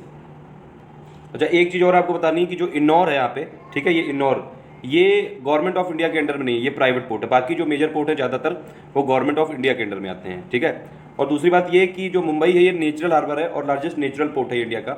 लेकिन वॉल्यूम वाइज जो है अगर आप देखेंगे तो वॉल्यूम वाइज सबसे बड़ा जो पोर्ट है वो है मुंद्रा पोर्ट, ठीक है। मुंद्रा पोर्ट यहाँ पे कहीं लोकेटेड है, ऊपर गुजरात में आसपास इधर कहीं, ठीक है। ये मुंद्रा पोर्ट जो है ये बिगेस्ट कॉमर्शियल पोर्ट है वॉल्यूम हैंडल्ड के हिसाब से, और ये पहला ऐसा पोर्ट है जो कि 100 मिलियन टन कार्गो एक साल पहले इसने अचीव किया था। ऐसा करने वाला पहला इंडियन पोर्ट है ये, ठीक है। तो इंडिया का टॉप कंटेनर पोर्ट है ये बाई कैपेसिटी, ठीक है। कैपेसिटी के हिसाब से जो है वो मुंद्रा है। और अगर आप देखेंगे कि जो सबसे ज़्यादा ये आपका जो ये मुंबई है ये क्या करता है, ये हैंडल करता है 1/5 ऑफ द फॉरेन ट्रेड, जितना भी फॉरेन ट्रेड है 1/5 इसको ये हैंडल करता है, मिनरल ऑयल और ड्राई कार्गो का। तो इसीलिए दो चीज़ें हैं यहाँ पे, ठीक है, ये जरूर याद रखिएगा। तो ये बहुत इंपॉर्टेंट चीज़ है यहाँ पे। फिर देखिए चालू कर लेते हैं ये और इंपॉर्टेंट चीज़ें यहाँ पे। देखिए कांडला पोर्ट के बारे में अगर इंपॉर्टेंट बातें बताऊँ तो ये एक टाइडल पोर्ट है, ठीक है। ये ट्रेड फ्री जोन के अंडर में आता है। ये लार्जेस्ट पोर्ट है जो कि नॉर्दर्न वाले जो जितने भी स्टेट हैं उनको ये सर्व करता है। और ये पहला एक्सपोर्ट प्रोसेसिंग जोन था इंडिया का, ये आप जरूर याद रखिएगा। आज़ादी के बाद जो पहला पोर्ट डेवलप किया गया था वो कांडला ही डेवलप किया गया था, ये क्वेश्चन आ चुका है, ठीक है। फिर मुंबई वाला ये तो नेचुरल हार्बर है, लार्जेस्ट नेचुरल पोर्ट है ये इंडिया में, और बिजिएस्ट पोर्ट भी है जो कि आपका फॉरेन ट्रेड आपका हैंडल करता है 1/5 करीबन, ठीक है। लेकिन जो कैपेसिटी कार्गो के हिसाब से कौन सा है वो मुंद्रा है, प्राइवेट है वो, छोटा सा पोर्ट है वो भी, वो मतलब माइनर पोर्ट है वो। तो ऐसा जरूरी नहीं कि मेजर माइनर का यहाँ पे ये मतलब नहीं कि इनका वॉल्यूम सबसे ज़्यादा होगा कार्गो सब होगा। मेजर का मतलब बस यहाँ पे यही कि जो गवर्नमेंट नोटिफाई करेगी सेंट्रल गवर्नमेंट, वो मेजर है यहाँ पे, ठीक है। फिर जवाहरलाल नेहरू को बनाया गया था, जवाहरलाल नेहरू ये पोर्ट है, इसको नावा शेवा पोर्ट भी बोलते हैं। और ये इसलिए बनाया गया था कि जो मुंबई में ट्रैफिक है उसको कम करने के लिए, ठीक है। और ये बहुत ही ज़्यादा मैकेनाइज्ड है और लार्जेस्ट है ये आर्टिफिशियल, बहुत ही ज़्यादा मतलब मैकेनाइज्ड है ये नावा शेवा, ठीक है। फिर आप अगर आएंगे मारमा गांव की तरफ, ये जो है आपका गोवा में है ये वाला पोर्ट, और ये 5th है टोटल ट्रैफिक के हिसाब से, ठीक है। फिर न्यू मैंगलुरु पोर्ट है आपका ये। अच्छा, जो मारमा गांव पोर्ट है आपका, ये एक जुआरी करके रिवर है, उस पे ये उसकी एस्टुअरी पे लोकेटेड है ये, और ये आयरन ओर एक्सपोर्ट करता है, उसमें ये काफ़ी ज़्यादा मतलब एक्सपर्ट है ये, ठीक है। तो एक्सपोर्ट यहाँ से क्या होता है, आयरन ओर का जो भी। अब यहाँ पे जो ये मारमा गांव है ये वाला बता रहा हूँ मैं, आयरन ओर एक्सपोर्ट है। और फिर ये न्यू मैंगलुरु पोर्ट है, ये इसको पहले नाम था मैंगलुरु, फिर ये न्यू मैंगलोर पोर्ट हो गया। यहाँ भी आयरन ओर को एक्सपोर्ट करते हैं जो कुद्रेमाइक माइन से आता है वहाँ का, ठीक है। तो ये भी आयरन ओर एक्सपोर्ट के लिए, ये भी आयरन ओर एक्सपोर्ट के लिए। कुद्रेमक जो मुख माइन से वहाँ से आयरन ओर आता है उसको यहाँ से एक्सपोर्ट करते हैं, ये इंपॉर्टेंट बात है, ठीक है। उसके बाद अगर आप देखें कोची में है, ये केरला में पोर्ट है ये, इसको बोलते हैं ये बेस्ट पोर्ट है ईस्ट का और नेचुरल हार्बर है ये, वेम्बानाथ लेक पे लोकेटेड है ये, ठीक है। तो ये तो हो गए आपके वेस्टर्न वाले पोर्ट। और अगर हम लोग ईस्टर्न की तरफ चलेंगे तो ईस्टर्न में देखिए ट्यूटिकोरिन जो है ये अभी तक साउदर्न मोस्ट है। अगर यहाँ पे इनायम कोलाचल वाला बना दिया जाएगा तो वो वाला हो जाएगा, लेकिन अभी तक यही है। अभी ट्यूटिकोरिन जो है ये पेट्रोकेमिकल प्रोडक्ट को, फर्टिलाइजर इन सबको हैंडल करता है। फिर आपका चेन्नई है मेजर पोर्ट में, ये आर्टिफिशियल पोर्ट है, पहली बात तो याद रखिएगा, चेन्नई आर्टिफिशियल पोर्ट है। और ये सेकंड बिजिएस्ट पोर्ट है इंडिया का मुंबई के बाद। तो सबसे ज़्यादा बिजिएस्ट कौन सा है, वो मुंबई है, और सेकंड बिजिएस्ट है चेन्नई। मुंद्रा क्या है, सबसे ज़्यादा कार्गो वॉल्यूम के हिसाब से नंबर 1 पे है, ठीक है। फिर ये एन्नौर है, ये क्या है, ये प्राइवेटाइज्ड पोर्ट है, इसको बोलते हैं first corporatised port of India, मतलब ये प्राइवेट कंपनी के हाथों में है। सिंपल सीधा बात ये है, ये चेन्नई के ऊपर प्रेशर कम करने के लिए डेवलप किया गया था, जैसे मुंबई के ऊपर प्रेशर कम करने के लिए जवाहरलाल नेहरू नावा शेवा करके पोर्ट डेवलप किया गया था। फिर उसके ऊपर ये है विशाखापट्टनम पोर्ट। विशाखापट्टनम पोर्ट को बोलते हैं डीपेस्ट पोर्ट ऑफ इंडिया। सबसे ज़्यादा जो डीपेस्ट पोर्ट है वो कौन सा है, विशाखापट्टनम आंध्र प्रदेश में है। यहाँ पे आयरन और एक्सपोर्ट की जाती है, जापान की तरफ जाती है ये, ठीक है। तो ये इंपॉर्टेंट है यहाँ पे। और यहाँ पे शिप बिल्डिंग और रिपेयरिंग भी काफ़ी फेमस है। उसके बाद पैरादीप, ये आपका उड़ीसा में है, ये जरूर याद रखिएगा, नेचुरल हार्बर है। और यहाँ पे आयरन और एल्यूमिनियम जो है साउथ ईस्ट एशियन जो कंट्रीज हैं उनकी तरफ जाता है। फिर हल्दिया और कोलकाता, ये वैसे तो एक ही है, लोकेशन अलग अलग है। रिवराइन पोर्ट है, ये हुगली रिवर पे बने हुए हैं।